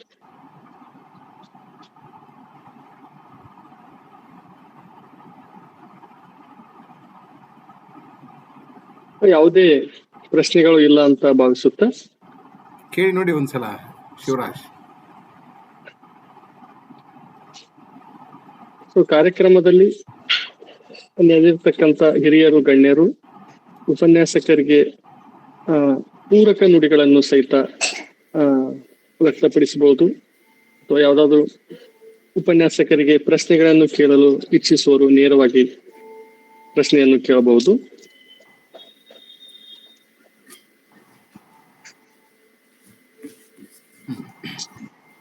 ಶಿವರಾಜ್, ಈ ಕಾರ್ಯಕ್ರಮ ಮುಗಿಸಬಹುದು, ಪ್ರಶ್ನೆಗಳಿಲ್ಲ. ಸರ್, ನನ್ನದೊಂದು ವಿನಂತಿ ಇದೆ. ಈ ಕಾರ್ಯಕ್ರಮದ ಸಾಹಿತ್ಯ ದರ್ಶನದ ಜೊತೆಗೆ ಕೆಲವೊಂದಷ್ಟು ಸಿದ್ಧಾಂತಗಳನ್ನ ಮಕ್ಕಳಿಗೆ ಪರಿಚಯಿಸಿದ್ರೆ ಬಹುಶಃ ಸಾಕಷ್ಟು ವಿದ್ಯಾರ್ಥಿಗಳು ಅದರಿಂದ ತುಂಬಾನೇ ಖುಷಿ ಪಡ್ತಾರೆ ಸರ್. ಆಗ್ಬೋದು. ಈ ಸಿರೀಸ್ ಮುಗಿದ್ಮೇಲೆ ಎಸ್ ಸರ್, ಕೇವಲ ಪಾಶ್ಚಾತ್ಯ ಸಾಹಿತ್ಯ ಸಾಂಸ್ಕೃತಿಕ ಸಿದ್ಧಾಂತಗಳಲ್ಲ, ಭಾರತೀಯ ಸಾಹಿತ್ಯ ಸಿದ್ಧಾಂತಗಳ ಕುರಿತು ಕೂಡ, ಉದಾಹರಣೆಗೆ ಅರಿಸ್ಟಾಟಲ್ನ ಪೊಯಿಟಿಕ್ಸ್ ಜೊತೆಗೆ ನಮ್ಮ ನಾಟ್ಯಶಾಸ್ತ್ರವನ್ನ, ಅಲ್ಲಿ ಲಾಂಜಿನಸ್ ಮತ್ತೆ ಹೋಮರ್ ಅದನ್ನೆಲ್ಲ ಕಲಿಸ್ತಾನೆ. ಇಲ್ಲಿ ನಮ್ಮ ಬೇರೆ ಬೇರೆ ಈ ರಸ ಸಿದ್ಧಾಂತ ತೀರಿ ಆಗಿರ್ಬೋದು, ಅಲಂಕಾರ ಆಗಿರ್ಬೋದು, ಆನಂದವರ್ಧನ್ ಅವರೆಲ್ಲ ಅವರೆಲ್ಲ ಕಲಿಸ್ಬೋದು. ಆ ಕಡೆ ಚಾಮ್ಸ್ಕಿ ಬಗ್ಗೆ ಹೇಳ್ತಾನೆ, ಇಲ್ಲಿ ಪಾಣಿನಿ ಬಗ್ಗೆ ಹೇಳ್ಬೋದು. ಇದೊಂದು ಸಿರೀಸ್ ಮಾಡುವ ಯೋಜನೆ ಇದೆ, ಆಗ್ಬೋದು. ಒಳ್ಳೆಯ ಸೂಚನೆ. Thank you sir.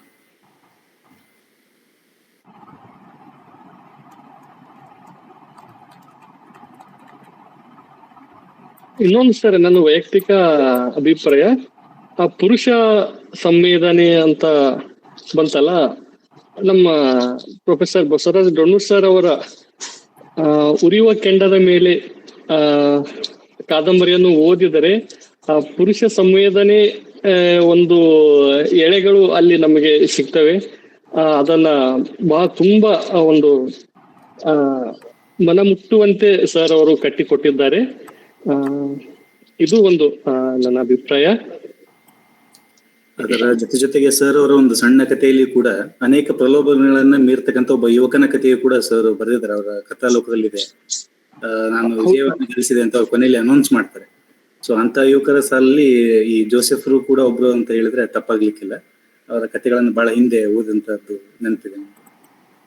ಹೌದು ಸರ್, ಈ ಪ್ರಸ್ತುತ ಈ ಒಂದು ಸಮಾಜದಲ್ಲಿ ಈಗ ನಾವು 498A ಅಂತಕ್ಕಂತ ಒಂದು ಆ ಕಾನೂನನ್ನ ಮಿಸ್ಯೂಸ್ ಮಾಡ್ಕೋತಿರುವ ಒಂದು ಹೆಣ್ಮಕ್ಕಳನ್ನ ಗಮನಿಸಿದರೆ, ಹಾಗೂ ಈ ರೀಸೆಂಟ್ಲಿ ಒಂದು 4-5 ದಿನದ ಹಿಂದೆ ಪತ್ರಿಕೆಯಲ್ಲಿ ನಾನು ಓದಿದ್ದೆ, ಬಾಂಗ್ಲಾದೇಶದಿಂದ ಯಾವುದೋ ಒಂದು ಹೆಣ್ಮಗಳು ಇಲ್ಲಿ ಭಾರತಕ್ಕೆ ಬಂದು ಒಂದು 4 ಮದುವೆಗಳನ್ನು ಮಾಡಿಕೊಂಡು 4 ಜನ ಯುವಕರಿಗೆ ಮೋಸ ಮಾಡಿದ್ದಾಳೆ ಅಂತ ಪತ್ರಿಕೆಯಲ್ಲಿ ಬಂದಿತ್ತು. ಸೊ ಈಗಲೂ ಕೂಡ ಅದು ಪ್ರಸ್ತುತ ಇದೆ ಅಂತ ನನ್ನ ಒಂದು ಭಾವನೆ. 498 ಬಹಳ ಆಗಿದೆ ಸರ್. ಈಗ 498 ಬರೀ ಅದೇ ಒಂದೊಂದಲ್ಲ 2, 3, 4 ಬರೀ ಕೆಲವು ಈ ಅಪ್ಪರ್ ಮಿಡ್ಲ್ ಕ್ಲಾಸ್ ನಲ್ಲಿ ಅದೇ ಒಂದು ದಂಧೆ ಆಗಿದೆ ಈಗ. ಹೌದು ಸರ್, ಅದು 498A ಈಗ ಗ್ರಾಮೀಣ ಭಾಗದ ನಿಜವಾಗಿ ಶೋಷಣೆಗೆ ಒಳಪಡುವ ಹೆಣ್ಣುಮಕ್ಕಳ ಸಲುವಾಗಿ ಆ ಒಂದು ಕಾನೂನು ರೂಪುಗೊಂಡಿದೆ. ಆದ್ರೆ ಸುಶಿಕ್ಷಿತರು, ಆಮೇಲೆ ವಿದ್ಯಾವಂತರು ಅಥವಾ ಒಂದು ಆರ್ಥಿಕವಾಗಿ ಸದೃಢವಾದ ಹೆಣ್ಮಕ್ಕಳೇ ಆ ಒಂದು ಕಾನೂನಿನ ದುರ್ಬಳಕೆ ಮಾಡ್ತಾ ಇರೋದು ಒಂದು ದುರಂತನೇ ಅಂತ ಭಾವಿಸಬಹುದು ಸರ್. ಅಲ್ಲ, ಈಗ ಏನ್ ಸರ್ 40 ಲಕ್ಷ 50 ಲಕ್ಷ ಕೋಟಿ 2 ಕೋಟಿ ರೂಪಾಯಿ ಕೇಳ್ತಾರೆ ಪರಿಹಾರ. ಮೇಂಟೆನೆನ್ಸ್ ತಿಂಗಳಿಗೆ 25-30 ಸಾವಿರ ರೂಪಾಯಿ ಕೇಳ್ತಾರೆ. ಅವ್ರಿಗೇನು ಇಬ್ರು ಮದ್ವೆ ಮಾಡ್ಕೊಂಡ್ ಬಿಟ್ಬಿಟ್ರೆ ಮುಗ್ದತ್ತು, ಏನು ಮಾಡೋದೇ ಬೇಕಾಗಿಲ್ಲ, ಜೀವನದುದ್ದಕ್ಕೂ ಆರಾಮಾಗಿ ಇದ್ಬಿಡ್ಬೋದು. ಇಲ್ಲಿ ಒಂದು ಮಾತನ್ನ ಸೇರಿಸ್ಬೇಕು. ನಿಮ್ಮ ಅಭಿಪ್ರಾಯ ಸರಿಯಾಗಿದೆ. ಇಂತ ಈ ರೀತಿ ಹೆಣ್ಣುಮಕ್ಕಳು ಇದ್ದಾರೆ. ಜೊತೆಗೆ ಅನೇಕ ಜನ ಮುಗ್ಧ ಅಮಾಯಕ ಹೆಣ್ಣು ಮಕ್ಕಳನ್ನ ಗೋಳು ಹೊಯ್ದುಕೊಳ್ಳುವ, ಅವರಿಗೆ ಅನೇಕ ಕಷ್ಟಗಳನ್ನ ನೀಡುವ ಮತ್ತು ಅವರಿಗೆ ಲೈಂಗಿಕ ಕಿರುಕುಳ ನೀಡುವ ಪುರುಷರು ಕೂಡ ಇದ್ದಾರೆ. 30 ವರ್ಷಗಳ ಹಿಂದೆನೆ ಡೆಲ್ಲಿಯಲ್ಲಿ ಒಂದು ಪತ್ನಿ ಪೀಡಿತರ ಸಂಘ ಅಂತ ಬಂದಿತ್ತು. 30 ವರ್ಷಗಳ ಹಿಂದೆ ಗಿರಡಿ ಗೋವಿಂದರಾಜ್ ಅವರು ನನಗೆ ಹೇಳಿದ್ರು, ಒಂದು ಕಾರ್ಯಕ್ರಮದಲ್ಲಿ ಹೇಳಿದ್ರು ಧಾರವಾಡದಲ್ಲಿ. ಈ 30 ವರ್ಷಗಳಲ್ಲಿ ಅನೇಕ ಪ್ರತಿಯೊಂದು ಊರಲ್ಲೂ ಕೂಡ ಒಂದು ಪತ್ನಿ ಪೀಡಿತರ ಸಂಘ ಆಗ್ಬಹುದು. ಆದ್ರೆ ಪುರುಷರು ಹೇಳ್ಕೊಳ್ಳೋದಲ್ಲ ಅದನ್ನ. ಚಳವಳಿ ನಡೀತಾ ಇದೆ ಸರ್ ಅದು. ಅದನ್ನು ಅವ್ರಿಗಾಗಿನೇ ಒಂದು ಇದು ಮಾಡಿ ಅಂತಂದ್ರೆ ಬಹಳ ನಡೀತಾ ಇದೆ ಅದು. ಆದ್ರೂ ಆಗ್ಬಹುದು. ಹೌದೌದು. ಅನೇಕ ಜನ ಸ್ತ್ರೀಯರು ಕೂಡ ಇದನ್ನ ಒಪ್ಕೊಡೋದಿಲ್ಲ, ಇದು ಸರಿಯಲ್ಲ, ಹೀಗೆ ಮಾಡಬಾರ್ದು ಅಂತ ಹೇಳ್ತಾರೆ. ಈ ಕಾನೂನುಗಳು ನೋಡ್ರಿ, ನಮ್ಮ ಸಂವಿಧಾನದಲ್ಲಿ ಅನೇಕರಿಗೆ, ಅನೇಕ ಸಮುದಾಯಗಳಿಗೆ ಕಾನೂನುಗಳನ್ನ ನೀಡಿದೆಯಲ್ಲ, ಅದರ ಉದ್ದೇಶ ಏನಂದ್ರೆ ನಿಮ್ಮನ್ನ ನೀವು ರಕ್ಷಣೆ ಮಾಡ್ಕೊಳ್ಬೇಕು, ನಿಮ್ಮ ಮೇಲೆ ಯಾರು ದೌರ್ಜನ್ಯ ಮಾಡಬಾರ್ದು, ನಿಮಗೆ ಯಾರು ಲೈಂಗಿಕ ಕಿರುಕುಳ ಕೊಡಬಾರ್ದು ಅನ್ನೋ ಕಾರಣಕ್ಕಾಗಿ ಎಲ್ಲ ಕಾನೂನುಗಳಿವೆ. ಆದ್ರೆ ಕೆಲವರು ಈ ಕಾನೂನುಗಳನ್ನ ಬಳಸ್ಕೊಂಡು ತಾವೇ ದೌರ್ಜನ್ಯ ಮಾಡ್ತಿರ್ತಾರೆ. ಅದನ್ನ ತಡಿತಕ್ಕಂತ ಕೆಲಸ ಕೂಡ ಕಾನೂನು ತಜ್ಞರು ಮಾಡ್ಬೇಕು. ಹೇಳೋಕೆ ಕಾಮನ್ ಜೆಂಡರ್ ಅಂತ ಹೇಳ್ತಾರೆ sir. For women there are more than 50 ಕಾನೂನು, 50ಕ್ಕಿಂತ ಹೆಚ್ಚು ಕಾನೂನು ಇದಾವೆ. ಇಲ್ಲ, ಕಾನೂನುಗಳು ಬೇಕಾಗ್ತದೆ. ಆಲ್ ಸೈಡ್ ಅಂಡ್ ಡನ್ ಅಲ್ಲ, ಗಂಡಸರಿಗಾಗಿ ಒಂದು ಇಲ್ಲ. ಹೌದೌದೌದಾ, ಅದು ಇದೆ, ಆ ತೊಂದರೆ ಇದೆ. ಬಟ್ ಸ್ತ್ರೀಯರ ಸುರಕ್ಷತೆ ಅನ್ನೋದು ಒಂದು ದೊಡ್ಡ ಸಮಸ್ಯೆ ಇದೆಯಲ್ಲ. ಈಗ ನೋಡಿ, ದೇಶದಲ್ಲಿ 3 ವರ್ಷದ ಮಗುವನ್ನ ರೇಪ್ ಮಾಡ್ತಕ್ಕಂತ ಪುರುಷರು ಇದ್ದಾರೆ. 90 ವರ್ಷದ ವೃದ್ಧೆಯನ್ನ ರೇಪ್ ಮಾಡ್ತಕ್ಕಂತ ಪುರುಷರು ಕೂಡ ಇದ್ದಾರೆ. ಇಂಥವ್ರನ್ನ ಕಟ್ಟಿ ಹಾಕೋದು ಹೇಗೆ? ಅನೇಕ ಈ ರೇಪಿಸ್ಟ್ಗಳನ್ನ ತಕ್ಷಣ ಅವರಿಗೆ ಶಿಕ್ಷೆ ಆಗ್ಬೇಕು. ಸೊ ಇದನ್ನು ಕೂಡ ನಾವು ಗಮನಿಸಬೇಕಾಗ್ತದೆ. ನಮ್ಮಲ್ಲಿ ಮೂಲಭೂತ ಬದಲಾವಣೆ ಆಗ್ಬೇಕು ಸರ್. ನಮ್ಮಲ್ಲಿ ನೈತಿಕತೆ ಬೆಳಿಬೇಕು. ಯಾವ ಇಂಥ ಕಾನೂನುಗಳು ಸ್ವಲ್ಪ ದಿನ ಕೆಲಸ ಮಾಡ್ಬೋದು ಅಷ್ಟೇ, ಮಾಡೋದಿಲ್ಲ. ಹೌದು, ನಿಜ. ಗಾಂಧೀಜಿ ಅವರು ಇದೇ ಮಾತನ್ನು ಹೇಳ್ತಾ ಇದ್ರು. ಹೌದು, ನಮ್ಮಲ್ಲಿ ಮೂಲಭೂತ ಬದಲಾವಣೆ ನಾವು ನೆಟ್ಟಗಾಗಬೇಕು. ನಿಜ.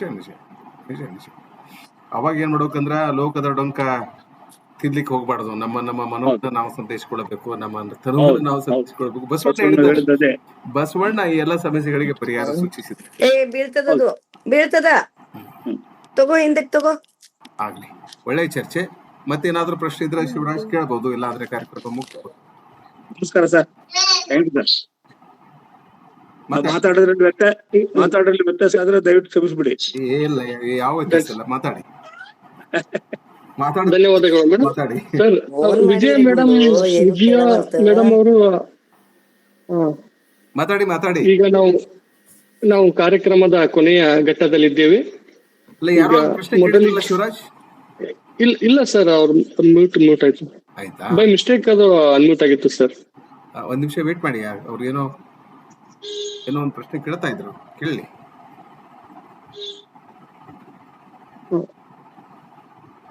ವಿಜಯ ಮೇಡಮ್ ಅವರು ಹಾ, ತಾವು ಪ್ರಶ್ನೆ ಇದ್ರೆ ಅನ್ಮ್ಯೂಟ್ ಮಾಡಿ ನೀವು ಮಾತಾಡ್ಬೋದು ಮೇಡಮ್. ಸರಿ, ಪ್ರಶ್ನೆ ಇಲ್ಲ ಅಂತ ಭಾವಿಸ್ತೇನೆ. ಆಯ್ತು. ಒಂದು ಮೊದಲಿಗೆ ನಮ್ಮ ಒಂದು ಕರೆಯನ್ನು ಮನ್ನಿಸಿ ಈ ಕಾರ್ಯಕ್ರಮಕ್ಕೆ ಆಗಮಿಸಿ ತಮ್ಮ ಒಂದು ವಿದ್ವತ್ಪೂರ್ಣ ಉಪನ್ಯಾಸವನ್ನ ಮಂಡಿಸುವ ಮೂಲಕ ಈ ಒಂದು ಕಾರ್ಯಕ್ರಮವನ್ನ ಯಶಸ್ವಿಗೊಳಿಸಿರ್ತಕ್ಕಂಥ ಉಪನ್ಯಾಸಕರಾದ ಡಾಕ್ಟರ್ ಅರುಣ್ ಕುಮಾರ್ ಎಜಿ ಅವರಿಗೆ ನಮ್ಮ ಸಮಸ್ತ ಧಾರವಾಡ ಕಟ್ಟೆಯ ಬಳಗದ ಪರವಾಗಿ ತುಂಬ ಹೃದಯದ ಧನ್ಯವಾದಗಳನ್ನ ಸಲ್ಲಿಸುತ್ತೇನೆ. ಧನ್ಯವಾದಗಳು ಸರ್. ಅದೇ ರೀತಿ ಈ ಕಾರ್ಯಕ್ರಮದ ಅಧ್ಯಕ್ಷತೆಯನ್ನು ವಹಿಸಿರುವ ಪ್ರೊಫೆಸರ್ ಬಸವರಾಜ್ ಡೊಣ್ಣೂರ್, ಮಾನ್ಯ ನಿರ್ದೇಶಕರು, ಅಧ್ಯಯನಾಂಗ, ಕರ್ನಾಟಕ ಕೇಂದ್ರೀಯ ವಿಶ್ವವಿದ್ಯಾಲಯ ಕಲಬುರಗಿ, ಇವರಿಗಾದರೂ ಕೂಡ ತುಂಬ ಹೃದಯದ ವಂದನೆಗಳನ್ನು ಸಲ್ಲಿಸುತ್ತೇನೆ. ಧನ್ಯವಾದಗಳು ಸರ್. ಅದೇ ರೀತಿ ಈ ಕಾರ್ಯಕ್ರಮದಲ್ಲಿ ಭಾಗವಹಿಸಿರ್ತಕ್ಕಂಥ ಎಲ್ಲ ಹಿರಿಯರಿಗೂ, ಎಲ್ಲ ಸಾಹಿತ್ಯಾಸಕ್ತರಿಗೂ ಹಾಗೂ ಧಾರವಾಡ ಕಟ್ಟೆ, ಧಾರವಾಡದ ಎಲ್ಲ ಪದಾಧಿಕಾರಿಗಳನ್ನು ಹಾಗೂ ನಮ್ಮ ಮಾಧ್ಯಮ ಸ್ನೇಹಿತರನ್ನು ಕೂಡ ತುಂಬ ಹೃದಯದ ವಂದನೆಗಳನ್ನ ಸಲ್ಲಿಸುತ್ತೇನೆ. ಎಲ್ಲರಿಗೂ ಶುಭರಾತ್ರಿ. ಧನ್ಯವಾದಗಳು.